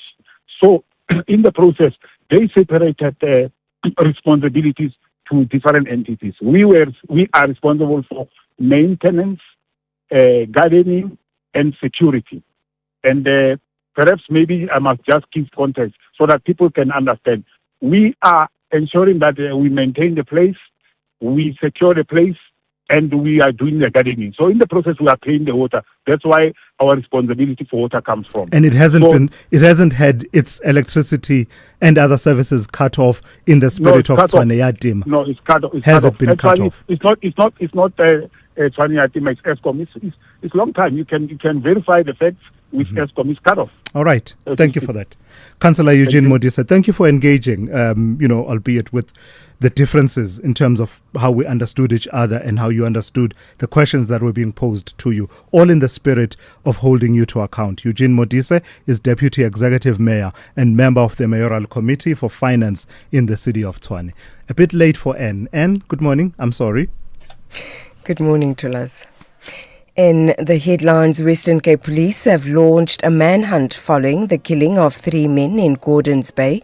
Police spokesperson Novella Potelwa says the incident is believed to be gang-related. A preliminary report into the deaths of 3 police constables whose bodies were retrieved from the Henops River in Pretoria last year indicates the incident was an accident. The report points to high speed being the possible cause of the crash, an analysis the families of the deceased are rejecting. And South African medical aid contributions have increased up to 9% this month, nearly tripling the Council for Medical Schemes recommended 3.3% guideline, intensifying the burden on middle-income households. I'll have details on these and other stories at 8. SAFM, guiding you through the rush hour traffic. Good morning. Still very heavy passing Soweto on the N1 North queues this morning from the N12 Potch Highway up the N1 through Deepcliff and then up to a crash at Maresburg. Further up, Malapongwe to Ravonia looking pretty heavy on the N1 North as well. Pretoria from Sefaka Makato Montana on-ramp all the way down to the N4 through Stormford Road towards the N4 Emelathleni split is heavy. Durban, a breakdown in amongst the big traffic coming up the N2. The breakdown at Spaghetti Junction. Queues back as far as Cement Factory. And Cape Town R300 jamming heavily this morning from Delft all the way through to the Strand Road exit to get into Sticklin and Belleville. And a vehicle fire at Hospital Bend on the N2 inbound means big delays on that route, as well as pretty monumental backlogs on the M5 North and the M3 North getting into that N2 congestion. With your traffic update, I'm Rob Byrne. This is SAFM Sport with Zai Khan. Hey Zai, good morning to you. So pressure for Sundowns, but they're up to it with those late goals that were scored, yeah? Thulas, top of the log pressure. Yeah, I guess When you're winning, it's momentum. When you're not, it's a crisis. But yeah, Sundowns finding the goals at the right time. 2-0. They win over Sekhukhune United in the Betway Premiership. Sundowns moving 3 points clear at the top. Late goals from Nuno Santos and Brian Leon settling the contest, easing pressure on coach Miguel Cardoso, and that's after recent criticism. After the match, Cardoso called for Ubuntu and unity, urging supporters to stand together as Masandawana continue their title push. Let's go straight to cricket action. A perfect start for the Proteas in their T20 World Cup preparation. Skipper Aiden Markram smashed an unbeaten 86 as South Africa cruised to a 9-wicket victory over the West Indies in the first T20 in Paarl. More cricket, this time it's a reflection, and it's from the likes of the commissioner of the SA20, and that's Graham Smith, looking ahead as well to the SA20 being a fantastic league and growing. That's the the stature of the players. He did say though they did have challenging weather when it came to the cricket tournament. Obviously, from a weather perspective, that's something that you can never control. I think, we have got our 6 cities. Yes, we started slightly earlier, but I think all in all, we've seen weather patterns that have been extreme this year. I think for us, in the end, though, it finished strong. We had 5 games that were impacted, 3 without, a ball not being bowled. But, so actually, all in all, not very dissimilar to what we've experienced in the past. I mean, there was obviously 1 or 2 hairy weeks, but I think all in all we got through it fine, and we managed to have a really strong last 2 weeks of the tournament with great weather, which was exciting. Let's go to rugby, with the Bulls coach Johan Ackerman will return to Ellis Park for the first time since leaving the Lions in 2017 when his side faced their neighbours in Saturday's Yuxke derby. The URC clash carries added spice, with the Bulls seeking revenge for a 43-33 defeat to the Lions last November. And finally, golf. Brooks Koepka says Tiger Woods was the first person he called after leaving Live Golf to rejoin the PGA Tour. The 5-time major winner departed the Saudi-backed series in December with a year left on his contract and has returned under the tour's new reinstatement program. That's your sports. Swing back. We'll bring you more on the morning brief. I'm Zai Khan. The business update on SAFM. Let's turn to Ndauling Lichela once again. Ndauling, let's talk about South Africa weighing higher tariffs on Chinese and Indian vehicle imports. That's an interesting one, isn't it? All right. That's never a good sign when you hear that sound. Ndauling, among some of what she will be reporting is this issue around South Africa weighing higher tariffs. Ndauling, this time around, we seem to be the people who are thinking of tariffs on Chinese and Indian vehicles. The state considering imposing tariffs of up to 50% on vehicles imported from China and India as government moves to shield its auto industry from a surge in low-cost imports. Now, an internal review by the Department of Trade, Industry and Commission is assessing measures to curb inbound shipments that policymakers say are undermining local manufacturing and jobs. International Trade Administration Commission Commissioner Ayabonga Cawe told lawmakers that current import duties of about 25% on fully built up vehicles could be raised to match World Trade Organization bound rates. Vehicles from China and India accounted for 53% and 22% of SA's vehicle imports in 2024, with Chinese imports up more than 300% over 4 years. Deputy Minister of the DTIC, Zuko Kolimpi, warned anti-dumping duties may be unavoidable to protect employment as imports now make up 55% of domestic sales.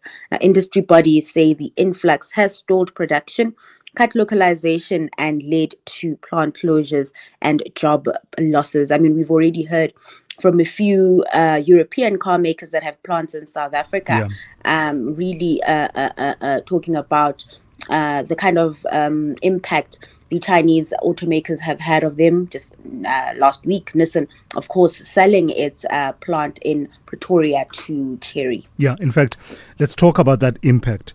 Tell me about the Chinese car boom and how it's squeezing the country's used car market.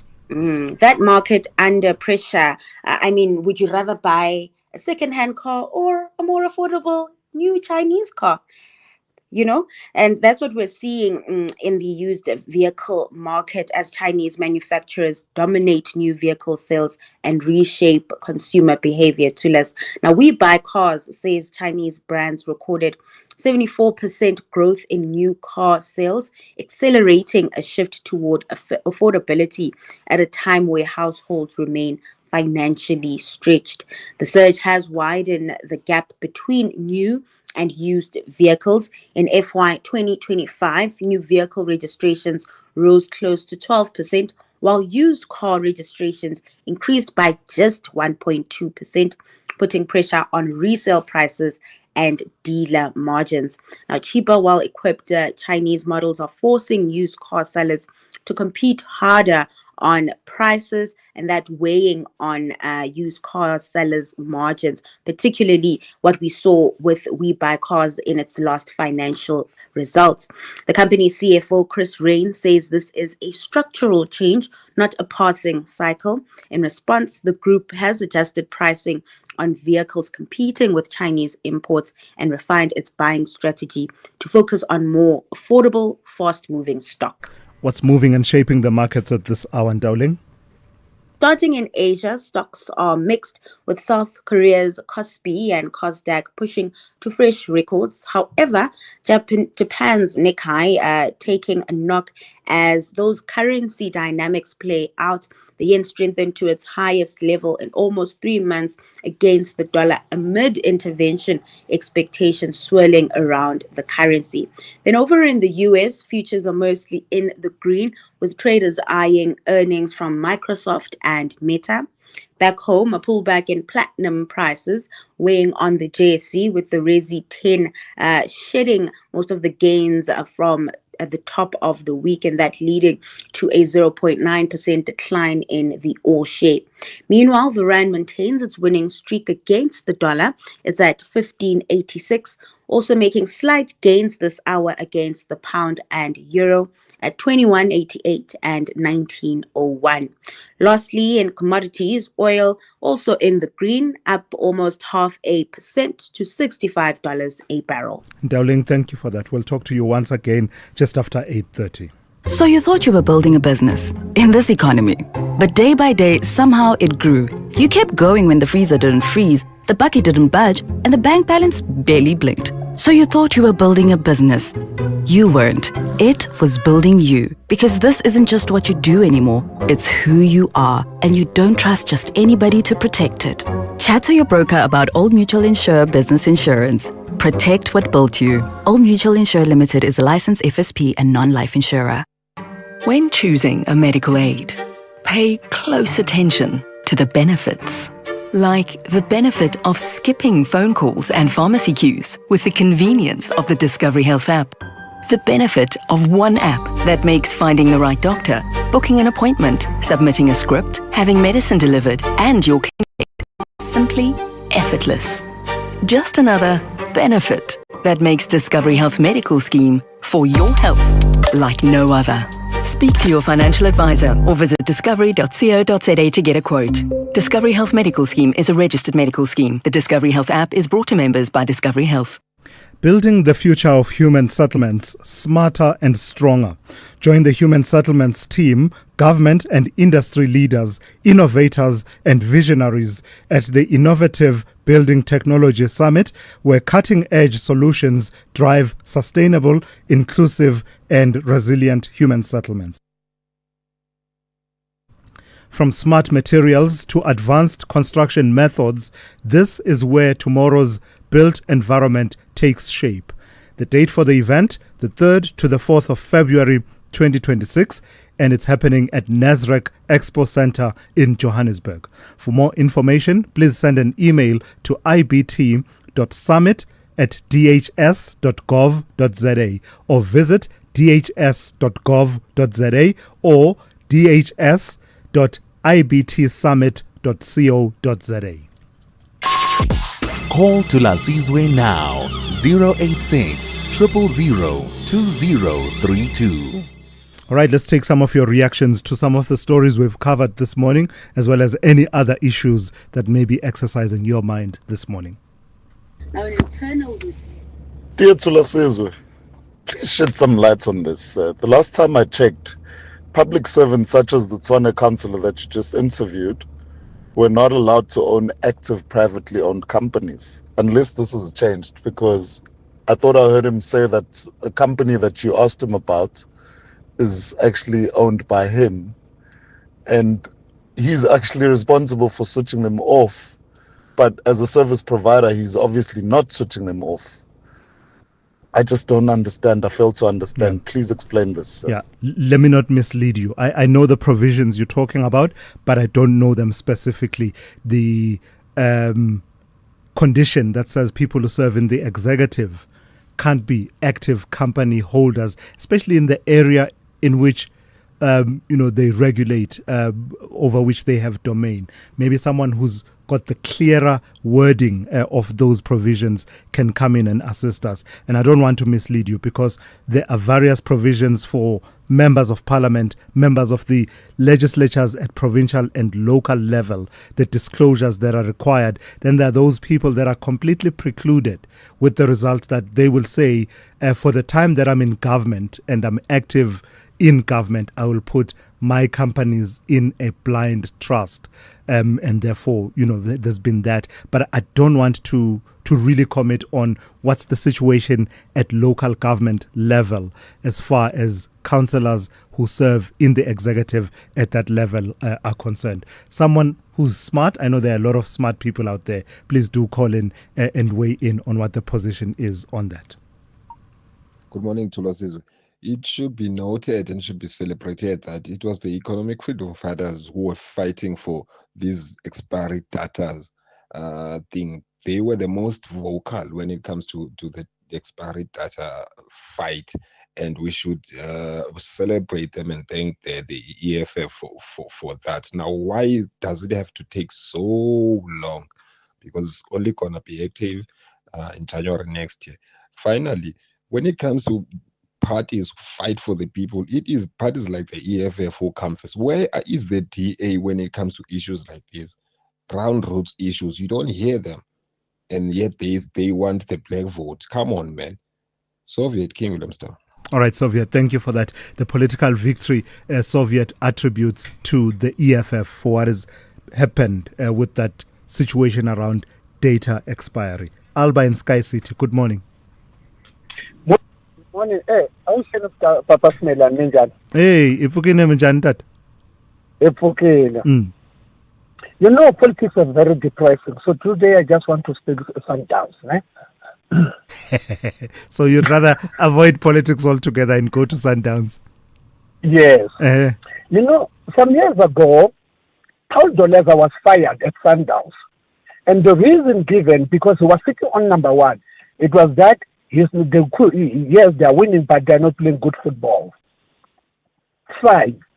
Fast forward, Manoba Mwiti was fired not so long ago. We were given a graph that the graph is not graphing. Now comes Cardoso. He's not playing good football. The graph is not graphing, but it's not fired. Then I start to wonder, is it because it's European? Why is it this time around the graph that we were given at one stage that it is the graph that they used to fire? This time around, it is not working. When you compare Mwiti and Cardoso, you can say that Mwiti was doing better than Cardoso, but Cardoso is not getting fired. Yeah. What kind of a criteria are they using? Yeah. No, I hear you, Alba. It makes me wonder. But personally, when Alba, I'm all for, if my team is playing boring football but winning, I'm okay with that. I'm perfectly fine with that. He's not winning because he lost the MTN 8. He lost he was knocked out of the canning. He lost the CAF finals. So at the end of the day, his ball is not bowling. Yeah. Why keep him? The ball is not bowling. The graph is not graphing. the grass is not grassing, the ball is not balling, nothing is happening there. Alba in He's Sky just an City. Instagram guy. Bye-bye. Bye. Thank you for that, Alba in Sky City there. I'll come back to more of your calls in a short while. Across South Africa, online and on radio. SAFM, let's talk. SAFM traffic with momentum. Just as you plan your route, only 15% of households plan for retirement. Plan yours today. Speak to a Momentum accredited financial advisor for advice that meets your context. SAFM, guiding you through the rush hour traffic. Got two big lights out in Pretoria West area this morning, Vom Hagen and Rebecca. That's causing a really big delay if you're inbound on Vom Hagen. Also backlogging Rebecca quite heavily locally as well. And the other big lights are down on the Roger Dyson run. If you're going from Pretoria industrial side, there's no traffic lights at the R101, and that's causing quite a heavy backlog this morning in that area as well. Also, the N1 South is heavy, leaving Montana. There's a big queue of traffic as you make your way down through towards the N4 Emalafleni split and the Hatfield exit. Something is happening on that section of the N1 before you get to the N4, and it's a major backlog. In fact, right back past Montana, and then Sefako Makato coming out of Montana to get into the highways, pretty badly backed up as well. Joburg side, the Mike 1 heavy both ways in towards Grayston Drive, south from Recluse, north from Boysons. The N1 from Potch Highway, Eldos, all the way up towards Maresburg is heavy after an earlier crash there. And the N17 still backlogging Boxburg through Wadeville into the roadworks area. Durban this morning, a stationary vehicle on the N2 North going up to Spaghetti Junction's being cleared, but it's left a big backlog of traffic. In fact, there's another one now, N2 North onto the N3 outbound. So that big backlog from Cement Factory moving through to Westwood Mall, really, it stays with us. And Cape Town, the vehicle fire at Hospital Bend has been cleared, but it's left heavy pressure. N2 coming in from the airport. M5 this morning from Plumstead. M3 Constantia right through to Hospital Bend's heavy. The other big issue in Cape Town today is the R300 from the N2 Delft side, jam-packed all the way through towards the Van Riebeeck Road, Strand Road exit to Stickland. And there's a big queue coming down the N7 from Dunoon into a breakdown around the Bosmansdam Road exit. Rob Byrne, SAFM Traffic. Momentum is part of Momentum Group Limited, an authorized FSP and registered credit provider. If it ain't broke, don't fix it, they say. But my toaster isn't broken exactly. It just lands my toast on the kitchen floor. You see, some things only kinda never work. Like a financial plan based on generic advice. That's why Momentum accredited financial advisors take the time to understand you and only then apply their expertise. Advice meets your context. Momentum, your journey to success. Momentum is part of Momentum Group Limited, an authorized financial services and registered credit provider. Get Barter school shoes at Spar for 75 Rand when you spend 350 Rand or more and swipe your rewards card. Buy 1 kg Kellogg's Cornflakes for 69.99 plus 150 megs free data on Spar Mobile. Or 100 gram Danone Nutri-Day Smooth Yogurt, 6-pack, excluding fruit, any two for 32 Rand plus 100 megs free data on Spar Mobile. Price is valid from 20 Jan till 8 Feb while stocks last. Only at Spar. T's and C's apply. Sorry I'm late, Sevi. Had to fetch my lucky putter. No worries, let's go. We're teeing off in an hour. Great. We're taking your car. Can't. It's already taken. What do you mean taken? It was right here when I left a few minutes ago. I sold it to Weber Cars and made a whole lot of green. Birdie told me that's the best way to sell your car. Not only the best way, it's the fair way. Kom ons vat die pad. Don't be doof, be savvy. We buy cars geared for a fast sale, geared for you. Eskom customers, change is here. Eskom is upgrading old electricity meters with modern, smart meters, giving you clarity, control and confidence.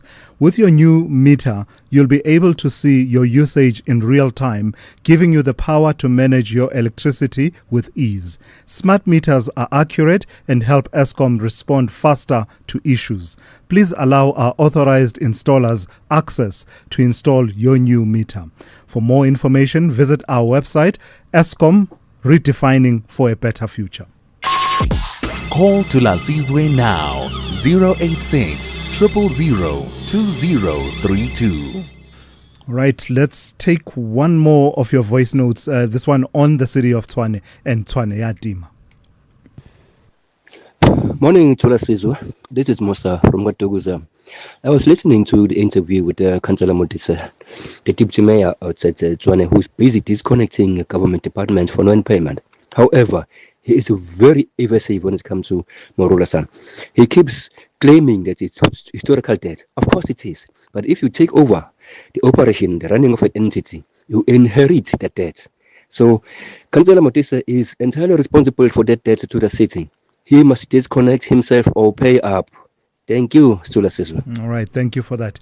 Let me move on to the story. The Portfolio Committee on Transport has raised serious concerns over the stalled Integrated Public Transport Network program in Pietermaritzburg in the Msunduzi local municipality. The program, commonly known as the Bus Rapid Transit System, was intended to improve public transport, stimulate economic growth, and create employment opportunities. However, despite significant investment, the project is now facing discontinuation. Let's welcome Silelo Donald Silamulela, who is Parliament's Transport Portfolio Committee Chairperson. Good morning to you and thank you for your time. This is part of the work you've done in as far as oversight is concerned. What did you find around this IPTN program in Msunduzi? Good morning to you, my dear brother, and good morning to South Africans on this lovely show this morning. It is true, one, I must indicate that we are on oversight week to the province of KwaZulu-Natal, where we are visiting various projects within the terrain and the space of transport. We are here today. Yesterday we visited Msunduzi, which I'll come to it quickly. Today we are meeting with the provincial department to see on the grant of the road maintenance that we are giving them. And then we'll meet with the port regulator tomorrow, and then we'll also visit the Kinshasa International Airport, and finally we'll go to also see the very BRT of eThekwini. We are very sad, Thulasizwe and South Africans, on what we have witnessed here in Msunduzi, because so much money has been spent in the project, but nothing is given in terms of what we see on the ground, and we strongly believe that this project was actually supposed to go a long way, one, in improving the movement in this particular city. Msunduzi is one of South Africa's fast-growing cities. Msunduzi is the seat of government of KwaZulu-Natal, but also Msunduzi is one of South Africa's industrialized cities, which is growing. Now, when you can't have this type of intervention coming from national, not being implemented in the manner they are supposed to be implemented, it disadvantages the people, it sabotages the economy because there is no movement, a free movement of the people for economic purpose, and that is so sad for us. We have implored it with the leadership of the municipality, but we have also spoken to the national department that they need to come closer to this particular project. Why we are saying this to us is because the National Treasury and the National Department have announced that they are reviewing this IPTNS project, and they are going to start defunding it. Yeah. At a point when they defund it, if nothing has been done on Msunduzi, this project is going to be a white elephant. What accounts for the failure to see it to completion? Look, there would have been technical issues that the municipality would have raised. At some stage, the municipality was suspended out of program because of non-compliance to the conditions of the program. And at a point when they were reintegrated, because they were supposed to do certain things, they are now reintegrated. They reintegrated certainly at a time when the department and the National Treasury, because of the pressure on the fiscals, are deciding to now wind off this particular funding and reorientate it, because there are strong belief that it has not yielded the results in the manner that would have anticipated. Now, we had requested the municipality now, together with the department, to give us a report of full account of where have been the setbacks. So we'll then be able to know this is what would have happened, this is what would have happened, and where we are supposed to recommend consequence management, we're going to be able to do that. All right, let's leave it there for this morning. Thank you for your time. That's Silelo Donald Silamulela, who is the chairperson of Parliament's Transport Portfolio Committee, bringing us to 8 a.m. and N. Musa on standby with your latest news. OUTsurance is in the business of saving you money on your car insurance premium. If they can't, ask for 500 Rand. SMS out to 30754. That's out to 30754.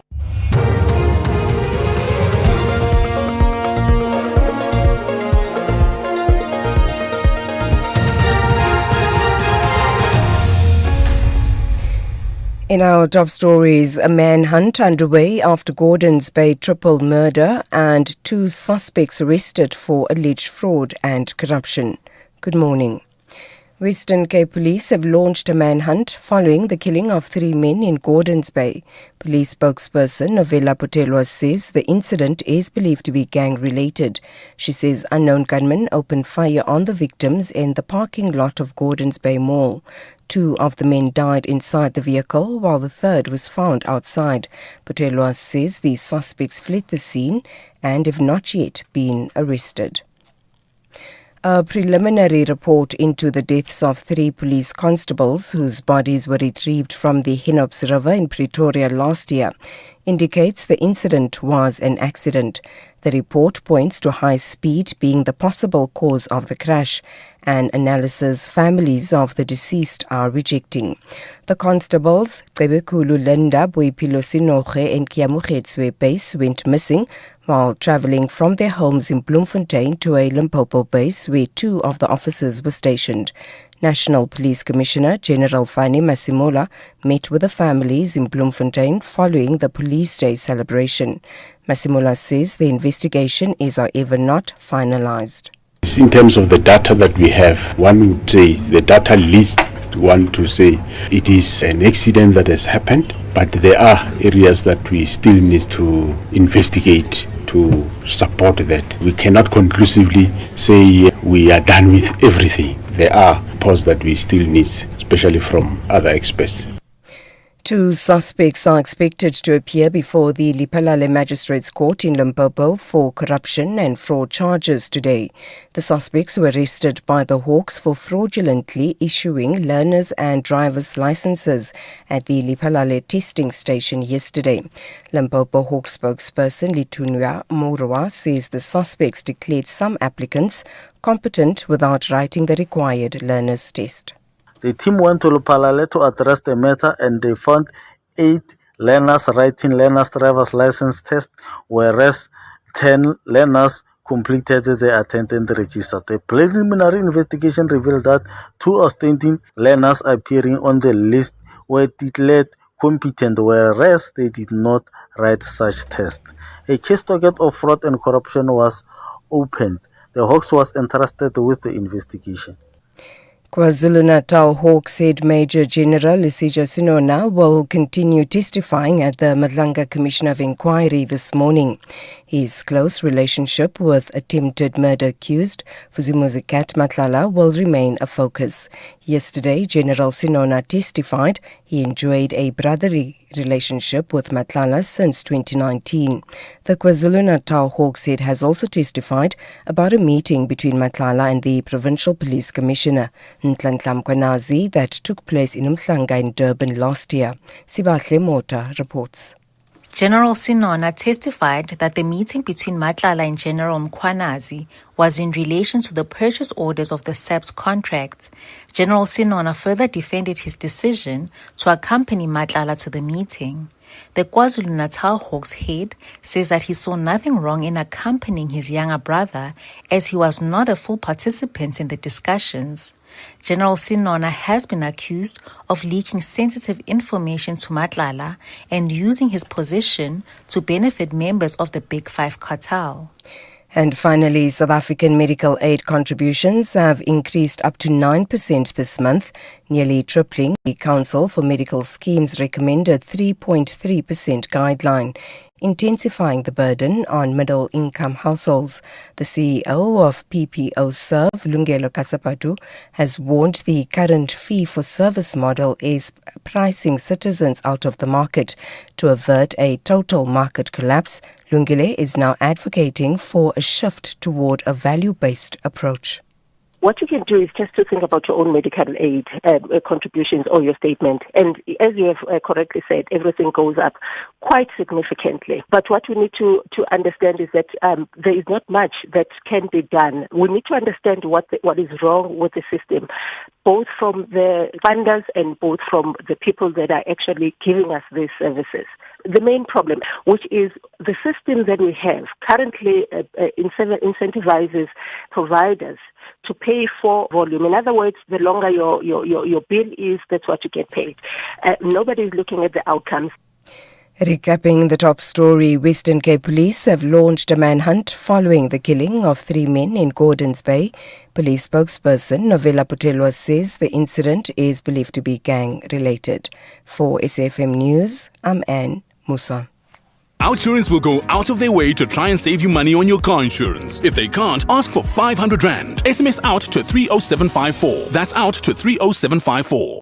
With Outsurance, I'm saving a whole 729 Rand. Another satisfied Outsurance client saving more money every month. 32-year-old Parushka saves 729 Rand a month on her 2020 Haval H2. And after 3 claim-free years, she gets an out bonus. Yes, I'm ready for that out bonus. How much money could Outsurance save you? Get a quote now. SMS out to 30754. That's out to 30754. Licensed insurer and FSP. TCs and information online. It's a very good morning to you in your SFM Sports Headlines. Soccer, Kaizer Chiefs aiming to keep the pressure on the Premiership leaders when they face Maruma Gallants in Bloemfontein tonight, 7:30 p.m. And in rugby, we have the Lions prop, Asenati and Tlabakanya gearing up for the Bulls showdown. All the details just before 8:30. SAFM, guiding you through the rush hour traffic. Good morning. Very heavy delays on Pretoria's N1 South from beyond the Montana on-ramp all the way down to an obstruction just before the N4 Emmerich split and the Hatfield split. Very heavy backlogs there. Heading north around Joburg, the N1 from Devland all the way through to Gordon Road is under pressure. The Mike 1 this morning from Boyson's right through to Grayston Drive under pressure as well. Durban, the N2 still jam-packed from the M7 moving up through Westwood Mall on your way through Spaghetti Junction. Lots of traffic backlogging today. And Cape Town, a vehicle fire at Hospital Bend is being cleared. That's left heavy queues on the N2 inbound from the airport. The M5 backs from Plumstead territory. The M3 from Constantia all the way through to the Bend is heavy. And the R300 worth a mention. A lot of pressure there today from Delft all the way through to Van Riebeek Road. Exit into Stickland. With your traffic update, I'm Rob Byrne.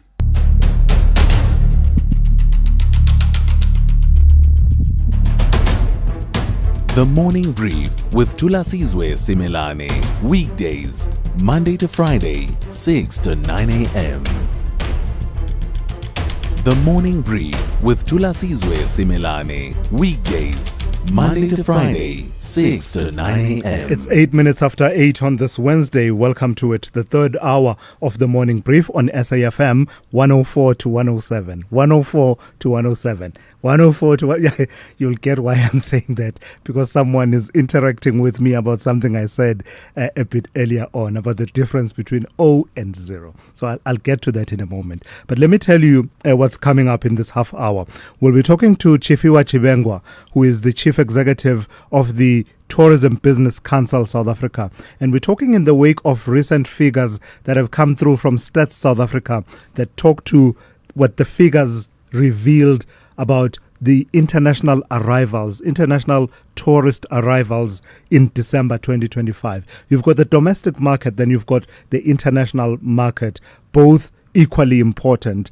And so those are tracked quite closely. There are a few shifts here and there, and we are told that, fewer visitors, for example, in December at least, arrived from the United States, while arrivals from Russia rose quite sharply.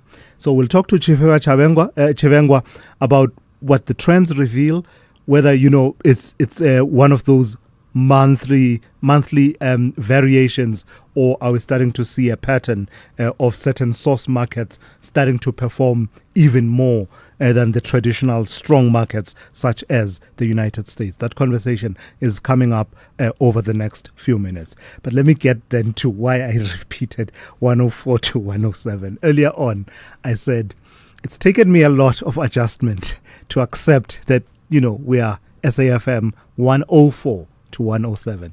I've said this a couple of times because for me, it's 104 to 107. But for marketing purposes, it just doesn't work. In the radio industry, it just doesn't work. And I've had to learn that, Baba, it's okay. It's 10. That 0 you see there is an O. So someone here says, exactly, Thulas. There's a difference between a number and an alphabet on the WhatsApp line. Hey, my friend, yeah, it's the world we live in. It is what it is. It's an O. Then let's talk about the ANC and the issues in Johannesburg. Someone here says, when other political parties complain about vote manipulation during the national and local elections, the ANC is quick to dismiss them. Now, that behavior is hurting them from within, says that person unsigned there, that WhatsApp message. And someone else, Naveen in Durban, actually says, hi Thulas, we should be grateful. The ANC is fighting so hard internally to serve the people, to provide amazing service delivery. I don't know I don't know, Naveen, what tone I was supposed to read that message in. I really don't know. And someone else, TG, says, yesterday Sinona was at 6s and 7s, and the question is why the criminal was not taken to polygraph test like the other officers after the break-in at the Hawks offices.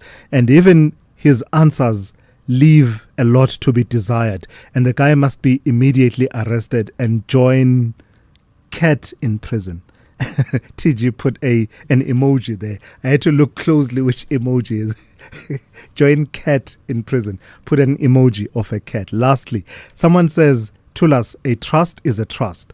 We don't have a blind trust in our law. Felix in Midrand. I'm willing to accept that, Felix, in reference to what I said earlier on about politicians saying that they are putting their assets in a blind trust. Felix saying a trust is a trust.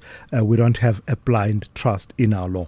I'm willing to accept that. Thank you very much for that. Let's continue to engage. The number to dial 086 000 2032. Your WhatsApp voice notes on 0614 104 107. Let's get into it. The third hour of the morning brief on this Wednesday. The Whites are convinced that with top-class football, they will all smile on the field. Cross up towards Calvert-Lewin! Yeah! Dominic Calvert-Lewin! Terrific finish at the far post, but what a cross from Nonto, and Calvert-Lewin in place to do the rest. On the other side, the Gunners of London believe it's time to show real character. Saka plays another one in. There's the header! And there's the goal! And Gabriel Jesus is off the bench, and has he won it? This is the Premier League. Experience Leeds United versus Arsenal FC on Saturday, 31 January at 4:30 p.m. Live on SABC Plus and SABC 3. Proudly brought to you by SABC Sport. For the love of the game. January is for intention setting, less noise, more meaning. So say yes. Yes to beauty, yes to culture, yes to slowing down, and yes to Montreux Jazz Festival Franschhoek, where Montreux meets Africa with curated global and African music in an intimate setting. Don't miss it. Get your tickets at the end of January and make this your yes moment. Montreux Jazz Festival Franschhoek. Say yes. Visit mjfsa.com for details. Thulasizwe Simelane on the Morning Brief. Weekdays, Monday to Friday, 6 to 9 a.m. All right, let me take a call from Mohammed in Lombardy East in Joburg. Good morning to you, Mohammed. Good morning, Thulasizwe, and good morning to your callers. Sorry, I want to say, talk about an organization, a Muslim organization of lawyers and social workers, and they've set up an organization to resolve the personal and business disputes with this organization. My problem is not about the organization itself. My problem is that they've used the word to call the organization an independent Islamic court. Now, I have a problem with this idea of using the word court. for this organization.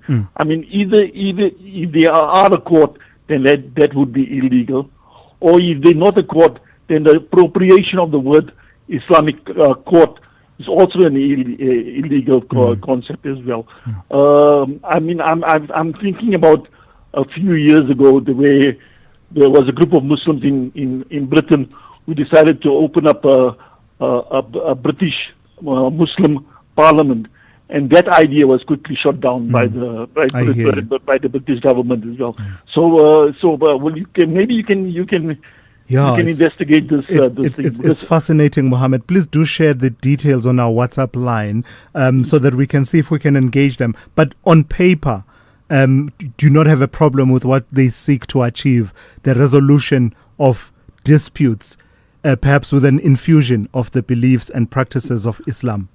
No problem. I don't have a particular problem with that. It's just the use of the court. I have the problem with the use of the word Islamic court. Gotcha. And that would be a very difficult the idea to accept in our country as well. Especially when you have so many illegal structures that's opening up in our country. Yeah, all right. Thank you for that, Mohammed in Lombardy East. Fascinating. Do share those details. Let's see if we can engage that organization of lawyers, social workers, and the likes that Mohammed alludes to, that he says is attempting to help people resolve issues, perhaps with an infusion of Islamic principles, but he takes issue with them styling themselves as an independent Islamic court. Let me take a few of your WhatsApp voice notes. Morning, Thulasizwe. This is Musa from Gatoguza. I was listening to the interview with Councillor Modise, the deputy mayor outside Tshwane, who's busy disconnecting government departments for non-payment. However, he is very evasive when it comes to Morula-san. He keeps claiming that it's historical debt. Of course it is. Yeah, but if you take over the operation, the running of an entity, apologies for that. you inherit that debt. So, apologies for that. I think we did play that particular voice note. Good morning, Thulas. I was listening when you were interviewing that Modise guy from Tshwane. That guy must be fired with immediate effect. He's trying to bully even us, the listeners. It's unacceptable. They must do investigations on that guy. That guy is hiding a lot of things. Good morning, Thulas and SAFM listeners. While you're on that issue of cutting services, cutting electricity and everything, please help us, man, with Ekurhuleni as well. You just see them coming to cut without giving you a notice, with a disconnection paper, without a normal process where you're supposed to be given a notice before. Please ask them why are they not longer giving notices before you can cut people? You just cut and come and cut people. Sure. That's an interesting one. I wonder if it's not reflected in the statements, because I know, living in the city of Joburg, that you miss for a month, you get that notice at the bottom of the statement that says, this disconnection notice, blah, blah, blah, never really read it because, yeah, it is what it is, man.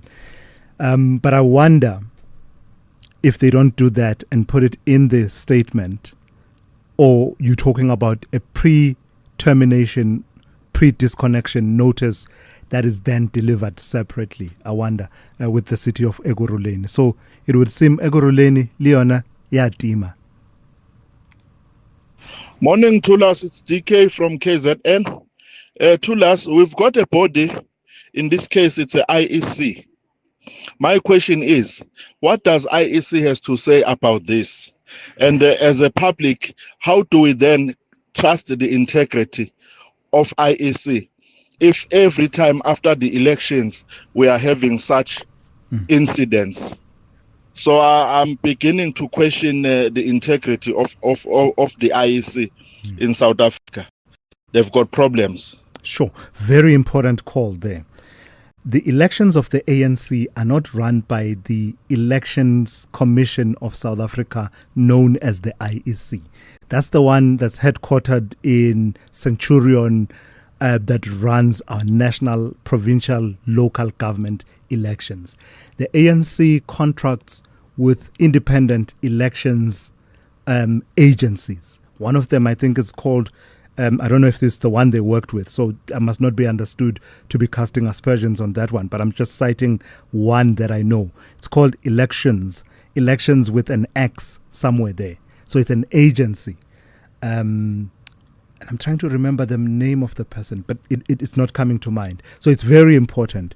Ask the questions you want to ask about the IEC and its own practices as they relate to the national, provincial, and local government elections.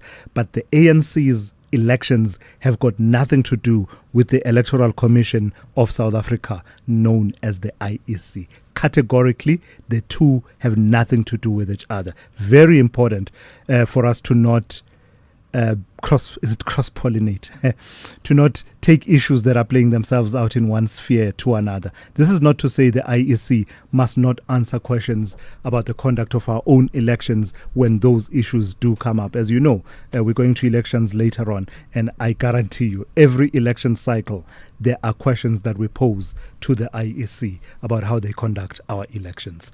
Phumzile in the Eastern Cape, good morning to you.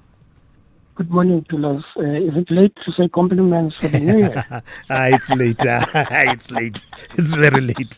Anyway, you can say it. It's all good. Compliments to you too. Hence I'm asking. Thanks, man. Thulas, quickly, man. The Municipal Demarcation Board is a Chapter 9 institution. Yes. And during its public consultation, it invites all stakeholders, and all political parties are included in that process to participate in the delimitation of wards. Now, sometime in June last year, we were all invited to this public participation. Kocha municipality was equally an invitee. And now the point is, a member of the public raised an issue of the branding. Where is the branding of the MDB? Why are they allowing Kocha to overwhelm their meeting with their branding? And yet Kocha municipality under the DA was equally making a submission. Now, I was in attendance of that, and my entire caucus under the ANC. As a result, I was actually wearing the regalia of the ANC. You will never believe a chaos broke out on the debate of removing the what you call the branding. Now, we were charged. Can you believe the DA had an audacity to charge us under its municipality to a hearing whilst that meeting was not their meeting? They were invitees to that meeting. The long and short, myself and another council of the ANC were found guilty in that kangaroo of the DA. Whilst we were not even representing the municipality, we were representing the ANC. Hence, we're actually wearing ANC regalia. We're actually charged because we supported the view of removing the brand. That is number one. Two, the community raised and said the speaker will not address them because the speaker is racist and the speaker is suppressing the vernacular languages, especially isiXhosa in council. So I defended that speaker, right? But at the end, the same speaker who's judging me is the same speaker who's a witness. Was a witness in the hearing to prove the abuse of power by the DA in this municipality. Wow. Phumzile, thank you for raising that. Quite a fascinating bit of politics playing itself out in the area of Kocha, in that municipality. The relationship between that institution, Municipal Demarcation Board, and whether they should be asserting their brand versus the brand of the local municipality. Something that seems so small but had such implications as Phumzile was describing in terms of the political dynamics within that municipality. The Whites are convinced that with top-class football, they will all smile on the field. Cross up towards Calvert-Lewin! Yeah! Dominic Calvert-Lewin! Terrific finish at the far post, but what a cross from Nonto, and Calvert-Lewin in place to do the rest. On the other side, the Gunners of London believe it's time to show real character. Saka plays another one in. There's the header! And there's the goal! And Gabriel Jesus is off the bench, and has he won it? This is the Premier League. Experience Leeds United versus Arsenal FC on Saturday, 31 January at 4:30 p.m. Live on SABC Plus and SABC 3. Proudly brought to you by SABC Sport.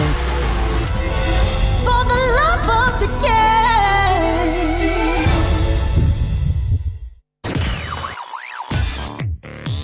game. Stay on top of all meaningful, top trending stories right here on SAFM. Leading the conversation. All right, let's turn to issues to do with tourism as a sector in our economy. The country recorded notable shifts in its international tourism patterns during the December 2025 festive season, with fewer visitors arriving from the United States, while arrivals from Russia rose sharply.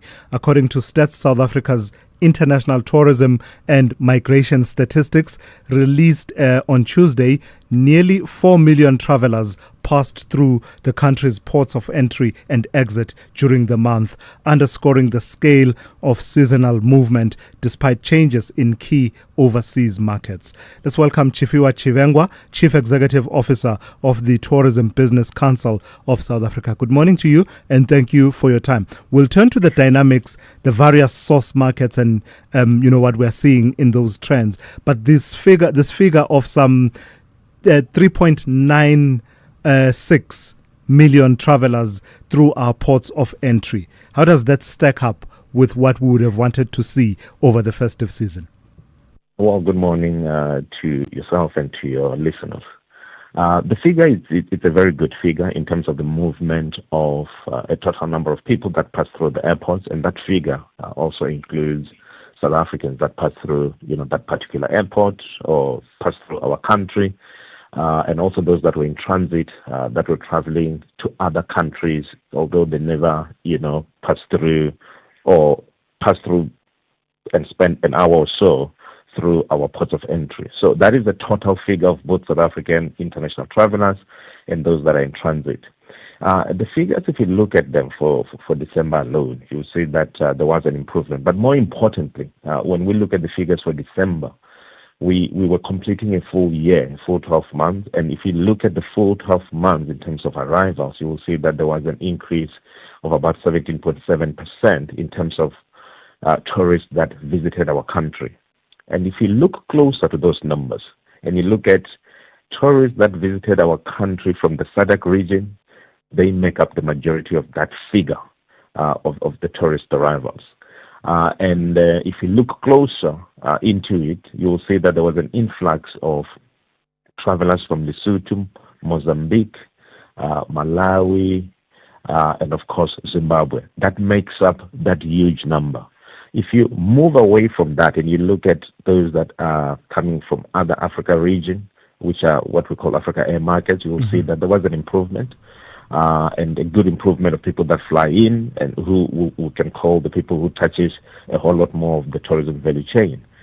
But if you look at the overseas market outside of the African continent, there was an improvement between January to December 2024 compared to 2025 of 11.9%. However, that improvement does not surpass the 2019 figures, which means that only two markets have recovered. This is Australia and the U.S. markets. Those two markets have recovered. The rest of the markets have not recovered. Are yet to Our return recovery to rates, the pre-COVID levels of 2019, yeah? absolutely to the pre-COVID level. So overseas market, not recovered to the pre-COVID. Yes, the SADC region, a lot more Lesotho movement, a lot more Mozambique movement, a lot more Zimbabwe, a lot more Malawi. And there are various reasons why people cross the border, but from our point of view, the overseas and the Africa air market are a good indicator of how we are doing. From overseas point of view, we still have a long way to go, and we still need to show up in those markets with more tourists into our country. What accounts for what appears to be a really dramatic improvement in as far as Russia is concerned as a source market? The United States remains one of our top overseas tourism source markets. Germany also performing, but Russia increasing 34.4% year on year. What accounts for that? Yeah, absolutely. What is happening is that we've had a visa waiver with Russia for quite a number of years now. And the fact that we have a visa waiver, meaning that Russians, when they come to South Africa, they don't need to have visa. They can come in like others in the SADC region that come in. So that has stimulated that market, and people are, when they look at options, South Africa becomes an option to travel to. And also, we have hosted various events like the BRICS Summit and whatnot, and people may be more aware of South Africa from that particular market, and that's why you're seeing this movement. What we're seeing in Russia is the same thing that we're seeing for Ghana. Since we had a visa waiver, Ghana numbers are increasing. We're seeing that in Kenya. Kenya numbers have increased dramatically since we've done visa waiver. It just simply shows us that if we do a deal with a country in terms of the visa waiver, we start to see more people traveling to our country. That is the biggest driver of those numbers. Lastly, and very briefly for me, Chifiwa, what do we need to do? What levers do we still need to pull at to try and get us back to that level? I hear you mentioning the agreements, the visa waivers. What else can we still do? We need to be robust in our marketing. This is international marketing. We need to go to those markets that are our core markets, that have been traditional markets to us. We need to show up. We need to market. We need to talk to the trade. And that's what we're going to be doing in those particular markets. We've got a plan that we're putting in place for full year so that we can show up in various platforms. These are trade platforms to make sure that we showcase South Africa and we get people to come for meetings, incentives, conferences, to come here for leisure travel, to come here for business and otherwise. So we've got to show up. That's the only thing to get more and more people coming into the country. We've got to market our country effectively. All right. Thank you for that. Thank you for your time this morning. Chifiwa Chivengwa is CEO of the Tourism Business Council South Africa, TBCSA. Let's go straight to N. Musa. N, I'm slipping up on my New Year's resolution. It was my resolution, and I'm going to be on time. It's understandable. It's understandable. Good morning to us. In the headlines, the family of a Kuruleni MMC for roads and transport, Andile Mgwevu, has asked for privacy as they process the grief. The MMC's family confirmed his passing after his mortal remains were found in Mozambique yesterday. Western Cape Police have launched a manhunt following the killing of 3 men in Gordons Bay. Police spokesperson Novelwa Putelwa says the incident is believed to be gang-related. And US President Donald Trump says his administration is going to, in his words, de-escalate a little bit in Minneapolis following the deaths of 2 protesters at the hands of federal agents. I'll have details on these and other stories at 9. SAFM, guiding you through the rush hour traffic.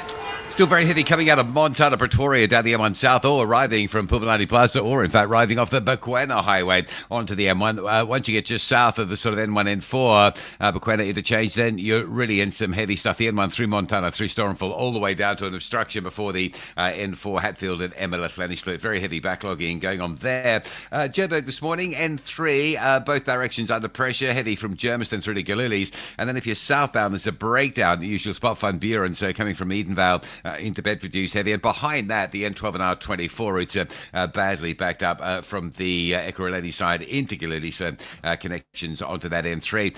Durban, the N2 running northbound, a breakdown earlier this morning before Spaghetti Junction has been clear the way, but the N2 North is still solid. You wouldn't normally expect to find it this heavy this time of morning, queuing M7 through to Westwood Mall into the works, and then there's more issues further up with a broken down vehicle before you get to Gateway, so that's a secondary heavy queue moving up through the Kwamashu Highway exit.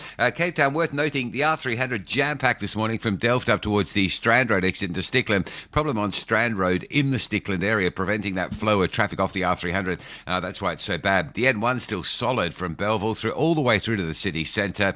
The N2 from the airport all the way through to Hospital Bend. It looks like being one of those mornings in Cape Town where rush hour extends well sort of beyond 10 a.m. It's very busy. Rob Byrne, SAFM Traffic.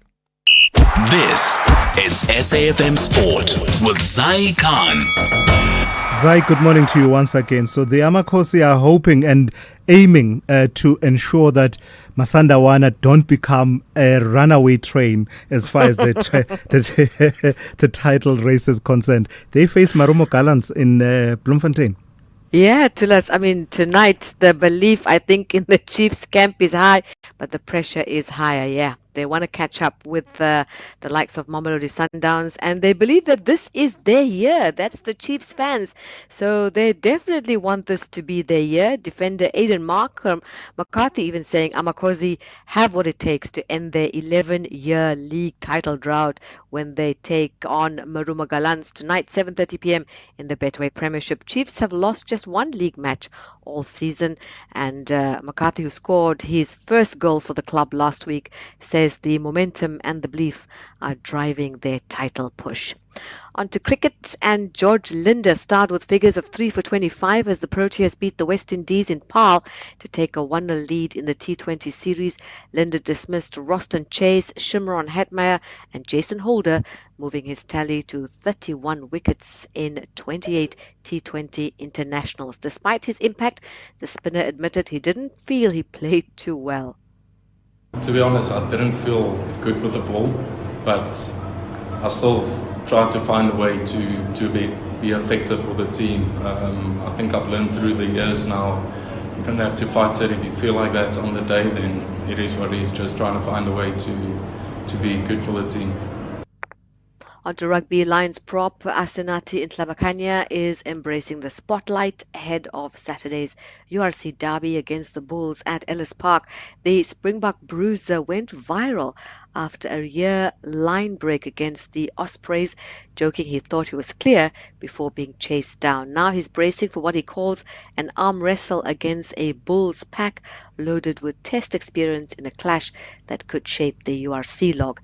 Shark skipper Andre Esterhuizen is keeping his foot firmly on the ground as the Durban team prepares for a Stormers rematch in the URC this weekend. The centre-turned-flanker says the Sharks' recent resurgence is about a shift in mindset, not individual leadership after the historic win in Cape Town. The Stormers will be out for revenge when the coastal rivals clash at Kings Park on Saturday. And finally, tennis quarterfinal action heating up at the Australian Open. Jessica Pegula beating Amanda Anisimova 6-2, 7-6, while Elena Rybakina produced a big upset, defeating the world number 2 Iga Swiatek 7-5, 6-1. In the men's draw, Novak Djokovic is in a tight quarterfinal against Lorenzo Musetti, with Musetti taking the first two sets 6-4 and 6-3, with Djokovic leading in the third set 2-1, while later tonight or this morning we'll see Yannick Sinner facing Ben Shelton. And that's your sport. We'll serve it up some more with John Heliger around 12:30. I'm Zai Khan. The Business Update on SAFM. Let's turn to Ndauling Lechela one more time this morning. Ndauling, let's talk about the pensions of civil servants and where that money is working to earn them money. GPF expanding its exposure in Cape Town, in the property market specifically. That's right. Now, the Government Employees Pension Fund has deepened its exposure to Cape Town property, investing 1.8 billion rands in a 50% stake in the Century City Bridgeways precinct as part of its long-term portfolio strategy.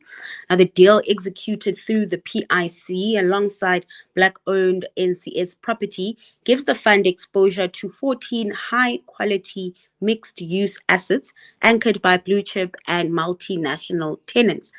The investment aligns with the GPF's focus on stable inflation-linked income and geographic diversification away from a heavy Gauteng concentration toward coastal growth nodes. The precinct includes offices, hotels, conference facilities, and retail assets. The PIC CEO, Patrick Dlamini, says the acquisition strengthens the fund's unlisted property portfolio while positioning it for future development opportunities, with Century City offering scale, strong tenant demand, and expansion potential. And tell me about AVI expecting to deliver top-line growth, and you're saying this is despite struggling with a tough consumer environment. Yeah, they're showing, they can still grow within that kind of environment, to less leaning on pricing discipline, strong brands, and a rebound in its fishing business to lift profits. In a trading update, AVI says revenue for the half-year period rose close to 5%, with selective price increases helping offset cost pressures while volumes improved in key categories. And so it expects earnings to grow by as much as 12.5%, also highlighting improved profitability rather than aggressive top-line expansion.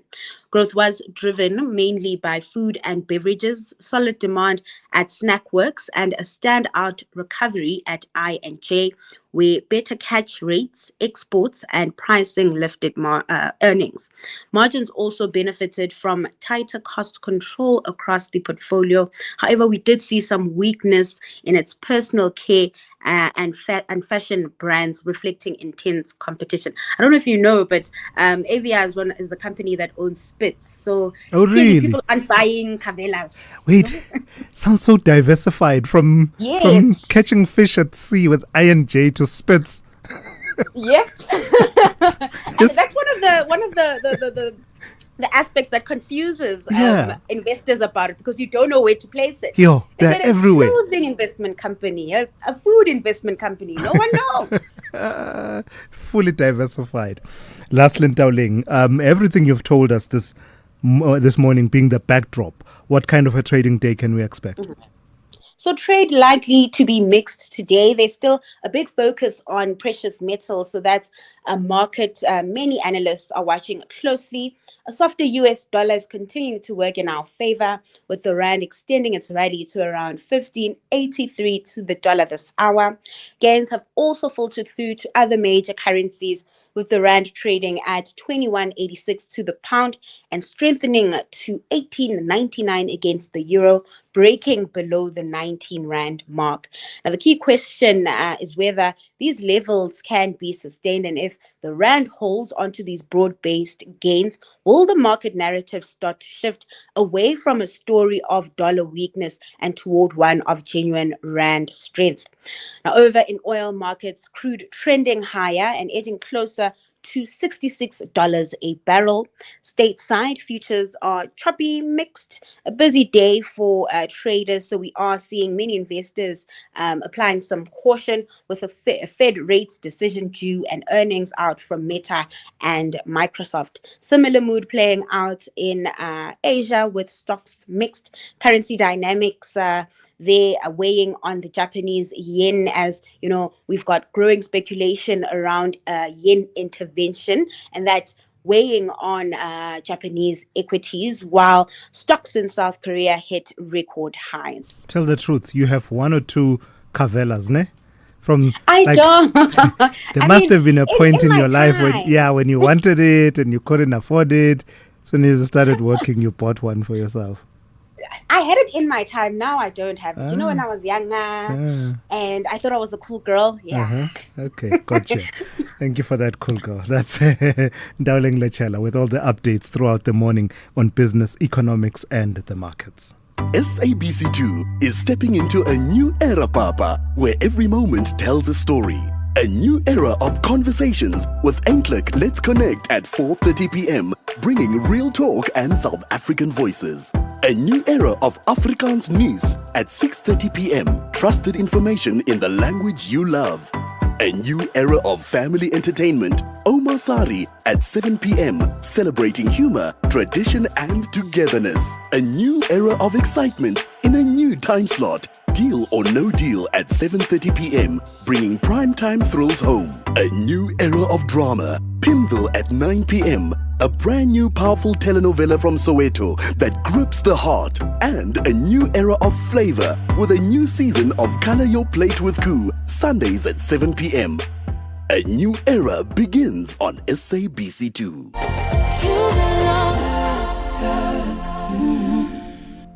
January is for intention setting. Less noise, more meaning. So say yes. Yes to beauty, yes to culture, yes to slowing down, and yes to Montreux Jazz Festival Franschhoek, where Montreux meets Africa with curated global and African music in an intimate setting. Don't miss it. Get your tickets at the end of January and make this your yes moment. Montreux Jazz Festival Franschhoek. Say yes. Visit mjfsa.com for details. Thulasizwe Simelane on the Morning Brief. Weekdays, Monday to Friday, 6 to 9 a.m. Right, 16 minutes to 9. Let's turn to issues of education. In particular, this new school year is already a few weeks in, yet hundreds of learners across the country remain without confirmed school placements.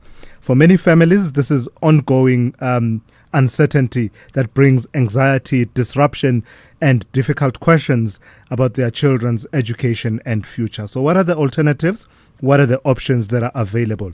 Louise Squan-Venkel is Managing Director of Impact, and joins us now to take that conversation forward. Good morning to you, Louise, and thank you for your time. I think it's important for us to start with you telling us who Impact is and how you come in this mix of trying to ensure that education is provided one way or another for the children in this country. So, Thulasizwe, good morning to you too. Thank you for having me. Impact is the largest homeschooling and online schooling provider in South Africa. So we have over 30,000 learners that use our curriculum on an annual basis to complete their grade R to matric in a distance learning or online schooling setup. And with these issues of placements coming to the fore, are you seeing parents that perhaps in the past would never have considered online and homeschooling suddenly approaching you and saying, listen, I don't like what's happening. I don't like that my child can't find a place in a school, but I have to do what I have to do. How do you guide me? What curriculum is available? What resources are available? Yes, absolutely. So we see parents every year who have a predicament. They didn't get placement in a school of their choice or school of their language preference. Because Impact follows the CAPS curriculum, it's very easy for learners to do homeschooling or online schooling for a year or even for 6 months until they get placement in the school of their choice. The CAPS curriculum is the same curriculum that schools in South Africa follow. So there's actually no disruption in terms of learning, and it's a much better option than for a child to sit at home for 6 months to a year without having any learning. I understand that there are two pathways through which homeschooling can be done. The one is parent-led and the other isn't. Just explain those two options, because many parents will be saying easier said than done.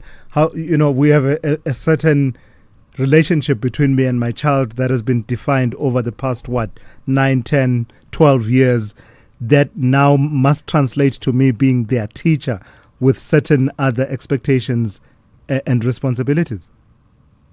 Absolutely. I think for many parents, that is probably the top question. How do we do this? So Impact has two options. The first option is online schooling, which a lot of parents who are waiting for placement prefer. So in terms of this option, you're looking at full-on virtual classrooms with qualified teachers. So as a parent, you are not the one who are actually guiding the learning, but we have teachers doing all of that. With the homeschooling option, that is parent-led. So there we have a beautiful system, an online platform with structured lessons and supporting textbooks that tells you what to do every day. So it's not like a parent now needs to upskill themselves in maths, for example. There's videos online and a textbook that explains everything. However, what a lot of parents do in that case is they would get the help of a tutor in to just assist with subjects. I can imagine, especially in grade 8, a parent might not feel comfortable with the sciences or the maths, and they would get a tutor in to assist with those subjects. You say it's CAPS aligned, Louise, but in terms of performance and all the way to grade 12, are you seeing pupils that have followed that stream, online or homeschooling, coming out at the end of the schooling journey, coming up with top marks? Absolutely. So we had 1,800 learners write their matric exams end of last year. We actually had the top learner in Thulasizwe, which is one of the examination boards in the country. We had a big percentage of learners who had bachelor's passes, so these learners can go on and study at universities in South Africa. We also had over 500 distinctions amongst our learners. So it's definitely for some learners, this is a journey where they actually flourish more than they would in a traditional school setup. All right. For some, it's not that journey, and they prefer to transition back into schooling. That's why it's important to make sure it's a provider that offers CAPS so that you don't have a different curriculum. All right, thank you for that. Louise Skonvenkel, who is Managing Director of Impact. SAFM, guiding you through the rush hour traffic. Just down into the Eastern Cape, you might want to hold off from travel along the N2 route through Kunu at this stage, just outside of Mthatha. Local residents protesting, and again we're seeing that MO where they commandeer trucks, pull them across the road and disappear with the key. So there's a couple of blockages in that central Kunu area this morning. You may be able to get through, you may not fancy it, maybe just travel a little bit later today or maybe tomorrow. Also, don't forget tonight's big overnight closure, Pietermaritzburg through to Howick. The road will be closed from Liberty Mall, effectively, right through to Sadara, both ways for illumination testing. Motor vehicles will be diverted off at the closure points and rerouted down the old road, the R103. That's a minor inconvenience. You'll be able to get through, but it's a major inconvenience for the trucking industry. The trucks obviously won't be able to use the N3, and they will be prevented from getting onto that R103 from safety concerns. So no direct route through between Howick and Pietermaritzburg overnight from 8 o'clock for truckers. If you find yourself in that part of the world, at that time during the close, you'll be stacked in staging areas, north and southbound, and only released once the road has been reopened. Just staying in KZN, a really big backlog if you're on the N2 this morning. There's queues going up into Spaghetti Junction from the M7, and then once you sort of get beyond Queen Nandi Drive up to Kwamashu Highway to Gateway, it's really heavy. A crash on the southbound and a breakdown on the northbound, causing that big backlog going north as well. Joburg N3 South is heavy into Galulis and down to a breakdown at Van Buren. N3 North Germiston up to Galulis is pretty heavily backed up as well this morning. There's a same sort of thing, a crash on the southbound and a breakdown on the southbound, but all of that having a big impact on the northbound side as well. And then Cape Town, N1 into town, stationary truck at Kuba interchange, causing a massive delay from the Belleville area. N2 inbound from the airport, M5 from Plumstead, M3 from Constantia. All highways busy. Going to be an elongated rush hour this morning into central Cape Town. Rob Byrne, SAFM Traffic. They delivered an exhilarating brand of the beautiful game. On and off the battlefield. In the boardroom, behind the scenes, the pitch personnel, coaches, administrators and officials. Dress up and walk the purple carpet. It is her time to shine. Join the celebration of Sheroes and barrier breakers.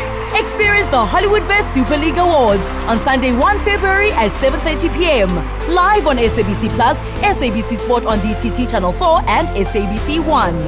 Also available on SABC radio stations. Proudly brought to you by SABC Sport.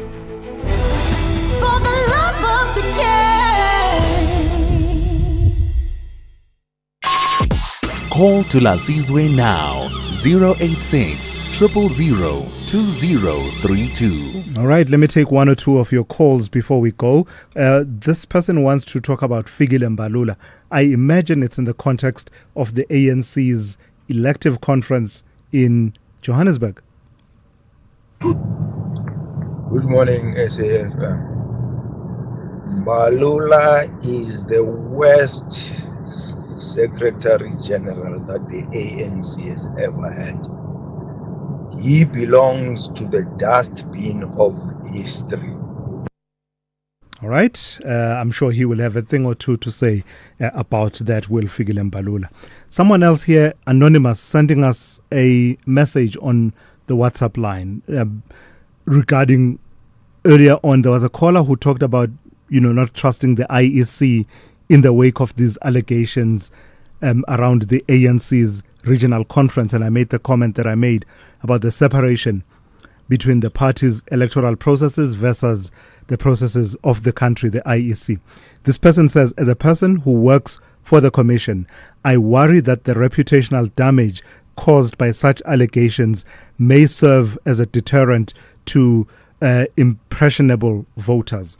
The best that could have been done is issuing a statement not of defense, but merely to put confidence in the public that the IEC was not involved in the running of these elections. Thank you for that. I think it just emphasizes what I was saying. I don't think anyone who was listening to that caller, then listened to me, then listened to your message that I've just read, will leave with the impression that the IEC, the Electoral Commission of South Africa, was in any way involved in running the now disputed electoral conference of the ANC in Johannesburg. I seriously doubt that anyone will leave with that impression. The demarcation between the two, I believe, has been quite clear this morning. Perhaps the IEC may want to come back a bit later on to re-emphasize. I'd be open to that. I'd welcome that. Loward in Giyani. Good morning to you, my friend. I hope that you've asked MTN or Vodacom or someone to come and help you with your network issues there in Giyani. Avsheni. Absolutely, Mr. Thulasizwe Simelane. Ifukile menjani? My brother. Thanks, man. And then it's a relief to hear that your voice has fully getting there, my brother. I feel much better, yeah. Wonderful, wonderful. Let me quickly venture into the party politics, especially the upcoming ANC Limpopo elective conference that will be held or convened between the 27th and the 29th of March, this year. I can tell you that the lobbying and the campaigning are in full swing towards that much anticipated event. But we have got a problem here at branches of the organization. What we are seeing now are the regions which are the upper structures of our organization. They are trying to impose a so-called consolidated slate or team which is going to be contesting that election. Whereas as the branches, as the guidelines stipulate that we are the basic unit of the organization. We are the ones who have to nominate our preferred leadership for the top 5 as well as the additional members. But now the rounds that are going around is that there's a consolidated top 5. I heard that the regions actually met and agreed on a consolidated top 5 leadership. It has Popira Matuba at the top. It has John Mbe and the likes. Yes, and that's completely out of line because according to rule number 17, 2.2.1 of the African National Congress, the branches, they are going to comprise 90% of the voting delegates in that conference. We are going to convene our branch conference, colloquially called BBGM, this coming Sunday. So, but there's a pronouncement already that so and so and so has been agreed upon, which is wrong. And then we cannot be, for renewal project of the ANC, we cannot be pursuing that route. Loward, thank you. That's Loward out in Giyani. And your network held there right until the end. That's Loward in Giyani. And let me take one or two of your WhatsApp voice notes messages. WhatsApp voice notes. Earlier on, I was wondering with Ekurhuleni about the cut-off notice, how they deliver it. One caller was talking about how they don't deliver a notice anymore. If you fall behind on your bill, you just see them at the gate coming to cut off. I think this is what this person wants to address. Thulas, finish your statement. You said at the bottom of your statement from the city, there's a disconnection notice, but you never really read it because you pay. What can we do? Why are you being shy about it? There's nothing we can do. Risokola Rodle, as Tebe and Bumshaka used to tell us. All of us face these struggles, right? Where City of Joburg says pay up or else. So we try and avoid the or else part of it. Thulas and the SA feminists now. Thulas, when they say, the authorities go into impounding the scholar transport, meaning like we, the parents of those scholars, we can travel with the frack cars, the skorokoro, then there's nothing problem. Who's going to pay for them for that transport to go into school and the school fees also? They need maybe to impounding each and every car which is unroadworthy on the road, especially the taxis. All right, thank you for that, Mphahlele. I suppose it's about a policy choice that says with the most vulnerable in society, where you are able to introduce interventions that insist that safety is worked in, even if it means to some level the state, what's that word? in English, itimile like tshwane ya tima. Subsidizes, yes, that's the word. Even if it means the state subsidizes, perhaps that's one of the options. I don't know. I guess it's about the most vulnerable. But the point you're making about all cars needing to be roadworthy is absolutely spot on. Good morning, Thulasizwe. Good morning to the SAFM listeners. Thulasizwe, I think this amendment of the regulations by ICASA, it's going to be beneficial to us users of the mobile data bundles.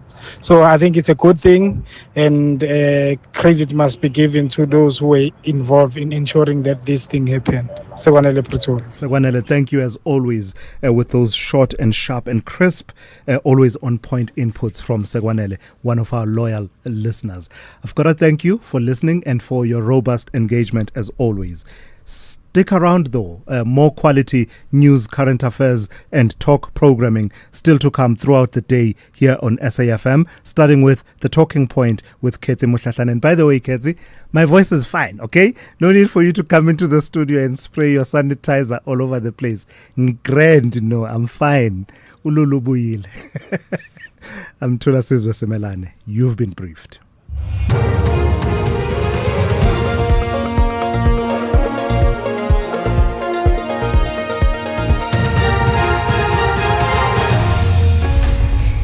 In our top stories, family of a Kuruleni MMC asks for privacy and Trump to de-escalate tensions in Minneapolis.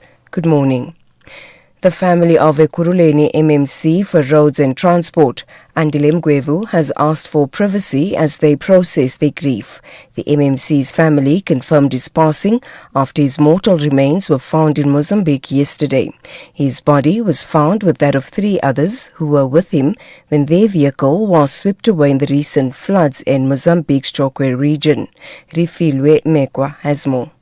In a statement released on Tuesday night, Mgwevu's family says the devastating incident has left them, friends, colleagues, and the broader community heartbroken and struggling to come to terms with the sudden loss. He has been described as a loving and devoted husband and a man whose life was defined by humility and compassion by making a difference in people's lives. The family says his passing leaves an irreplaceable void and his legacy will forever remain entrenched in the hearts of those who knew him. Details regarding the memorial and funeral arrangements will be communicated in due course. Western Cape Police have launched a manhunt following the killing of 3 men in Gordons Bay. Police spokesperson Novella Potelwa says the incident is believed to be gang-related. She says unknown gunmen opened fire on the victims in the parking lot of Gordons Bay Mall. 2 of the men died inside the vehicle while the third was found outside. Potelwa says the suspects fled the scene and have not yet been arrested. The state in the Senzo Mehiwa murder trial says there are clear contradictions between the testimony of Makasonke Zungu and that of other defense witnesses. Zungu is expected back on the stand at the High Court in Pretoria, where 5 men are on trial for the 2014 murder of the Bafana Bafana captain. Zungu has refuted claims by key state witness Constable Sizwe Zungu that he was at Basuto Hostel in Vosloorus the day Mehiwa was murdered. State Prosecutor Dr. Ronnie Sibanda told the court several versions presented by the defense do not align, describing them as deliberate lies. A proposition was to be put before this court that there was no contact or no communication between yourself and Sifiso Zungu. What will be your comment? Sifiso Zungu aka Gwabeni. Not regularly. No, there was contact, but not on a regular basis. No. Can I put it as high as saying that person is lying? Yes, according to me, that would be lies that there was no contact. Let's count now. This is the second lie that we have detected, myself and yourself, Mr. Zungu.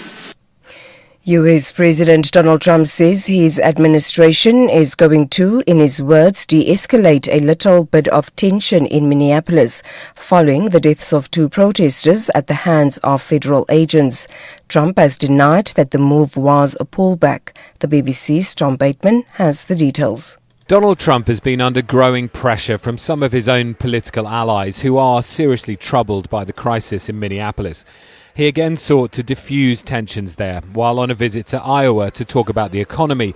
But he still suggested blame belonged to the man who was killed at the weekend, Alex Pretty, who lawfully carried a gun.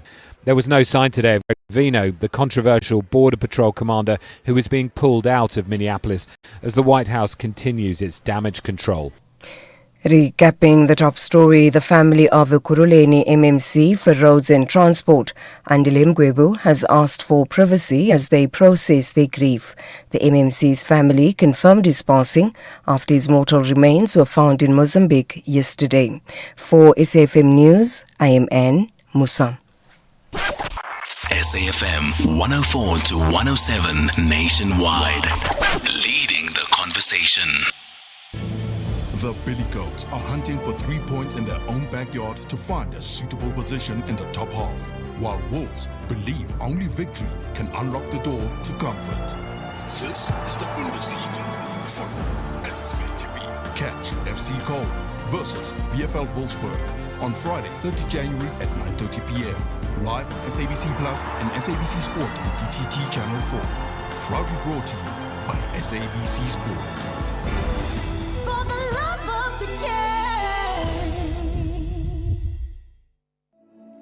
Every day, Rand Water's underground pipelines run through servitudes across the country, carrying millions of litres of water to our communities.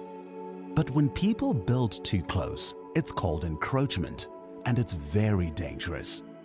If a pipeline bursts, it can flood homes, destroy property, and in many cases, people lose their lives. That's why Rand Water marks its servitudes with blue and white beacons. A clear warning to stay clear and safe. When we protect Rand Water's servitudes, we protect our communities too. Rand Water, finding new ways.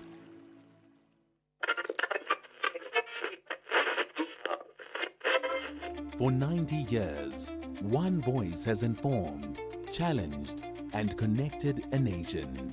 SAFM, South Africa's national English public radio station. Established in 1936 as the SABC's very first service, the A program, evolving through the English service, Radio South Africa, to SAFM in 1995, shaping thought and strengthening democracy. From a full-spectrum station to a trusted home of news and talk, SAFM continues to lead the conversations 90 years strong. SAFM, leading the conversations that move us.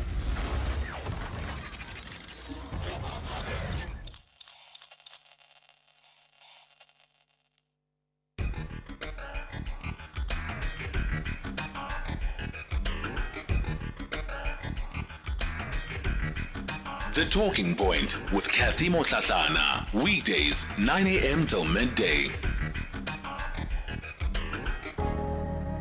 A powerful statement was once made, not by a Nigerian, not by a Kenyan, not by a Moroccan, not by a South African. In fact, not by an African, but a German, Angela Merkel. And she once said that the future of the world will be decided in Africa. And it got me thinking, then what are Africans looking for outside of Africa? Why go in search of an opportunity where you're not wanted? During this process, I realized that the problem we have in Africa is our mindset. And we need to work on that mindset because it's stopping us from taking action. The devices in your pockets, the phones, everybody has a phone, the laptops, even the electric cars disrupting the world, everybody wants a Tesla. They depend almost on a single African country, the Democratic Republic of Congo, which holds over 70% of the world's cobalt, which is the key ingredients powering the future, the key ingredients for batteries. But yet, the very people of this community, of this country, suffer to get clean water, walk on dirt roads, and are the poorest country, one of the poorest countries in the world. Now ask yourselves, how is it that a country so rich in resources is one of the poorest countries in the world? You see, it's not just a situation of Congo, it's a situation of so many other African countries, and we are exploited. and we are divided by our mindsets and corruption. I'm going to leave you with one final quote from my favorite author, Napoleon Hill. And he once said, "A man who wins is the one who thinks he can." And I know that Africa can rise, and that Africa can reclaim her future. But the question is, do you believe? Miriam Bello is United Nations Climate Change COP impact maker and the co-founder of Parker's Mobile Clinic, a pioneering initiative providing resilient healthcare in climate vulnerable and underserved communities across Nigeria. It is 10 after 9 o'clock. Welcome to the Talking Point. A pleasure to be in your company this morning. My name is Kathy Mutlatlana, and I'll be leading conversations that move us right through until midday with you. So coming up on the show today, we'll start off with your national roundtable. It is your open line, and I'll be taking your calls on the open line. I have to get myself back into tune, right? Especially because the Madanga Commission is back in action. And what do I mean by that? I have to remember that we've got limited time for the open line. So I must surrender the microphone to you.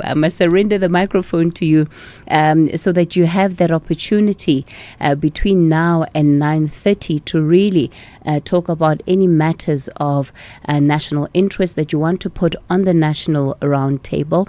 And I also urge you to start dialing in quickly, simply because we don't have a lot of time.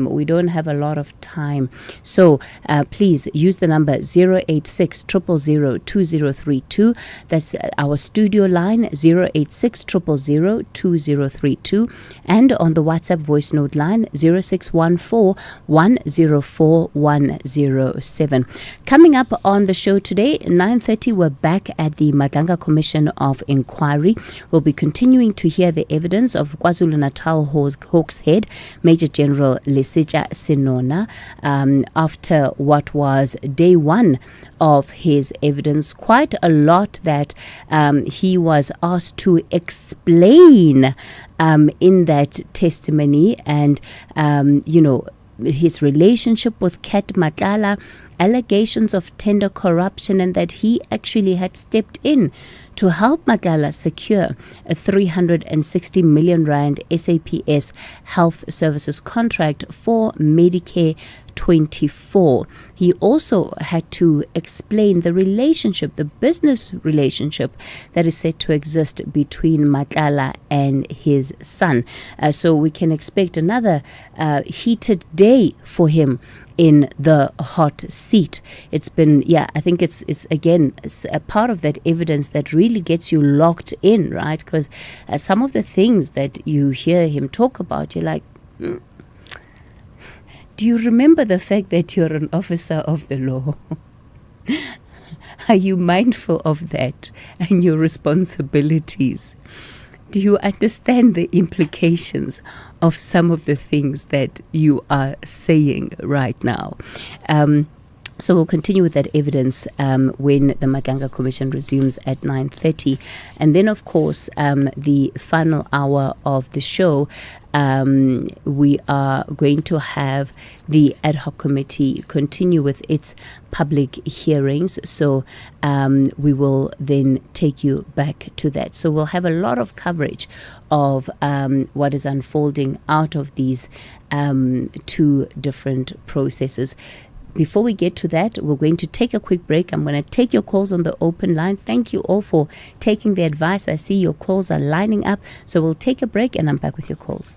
Sanibonani Dumelang Absheni Lochani Mzansi igama lam nguzanele untomdodwa izinhluzaza, but you can simply call me Uzanele Mthombeni. I am your new host, Khona yi Ekaslami, the TV show that profiles some of your absolute faves, celebrities. I'm talking when an actor, musician, bona, politician, benekanti zonke bonke zikhona, and we take them to Ekasi and find out who exactly they were before all the glitz, glam, lights, cameras, and action. Oh, bye, Uzi. Uzi, umutokulayo. Kulakamnani. Ekaslami, Tuesday at 6 on SABC 1. Mzansi for sure.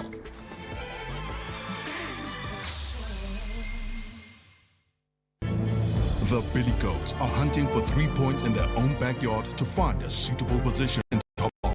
while Wolves believe only victory can unlock the door to comfort. This is the Bundesliga, football as it's meant to be. Catch FC Köln versus VfL Wolfsburg on Friday, 30 January at 9:30 p.m. Live on SABC Plus and SABC Sport on DTT Channel 4. Proudly brought to you by SABC Sport. For the love of the game.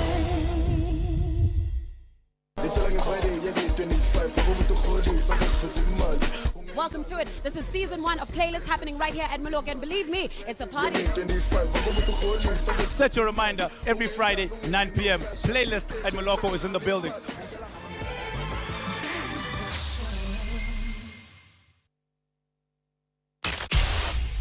The Talking Point with Kathy Motlatlana. Weekdays, 9 a.m. till midday.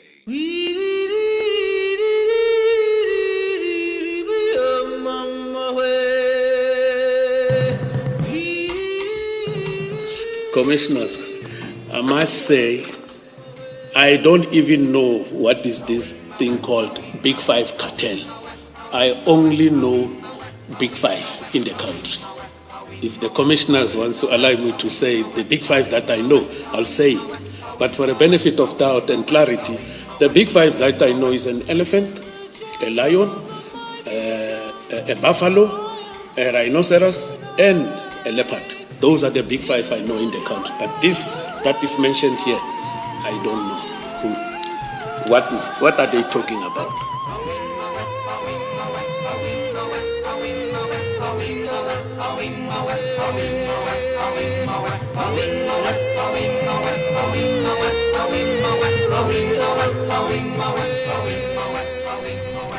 Should I dare ask, what's the Big Five that you know? Do you know any other Big Five outside of that?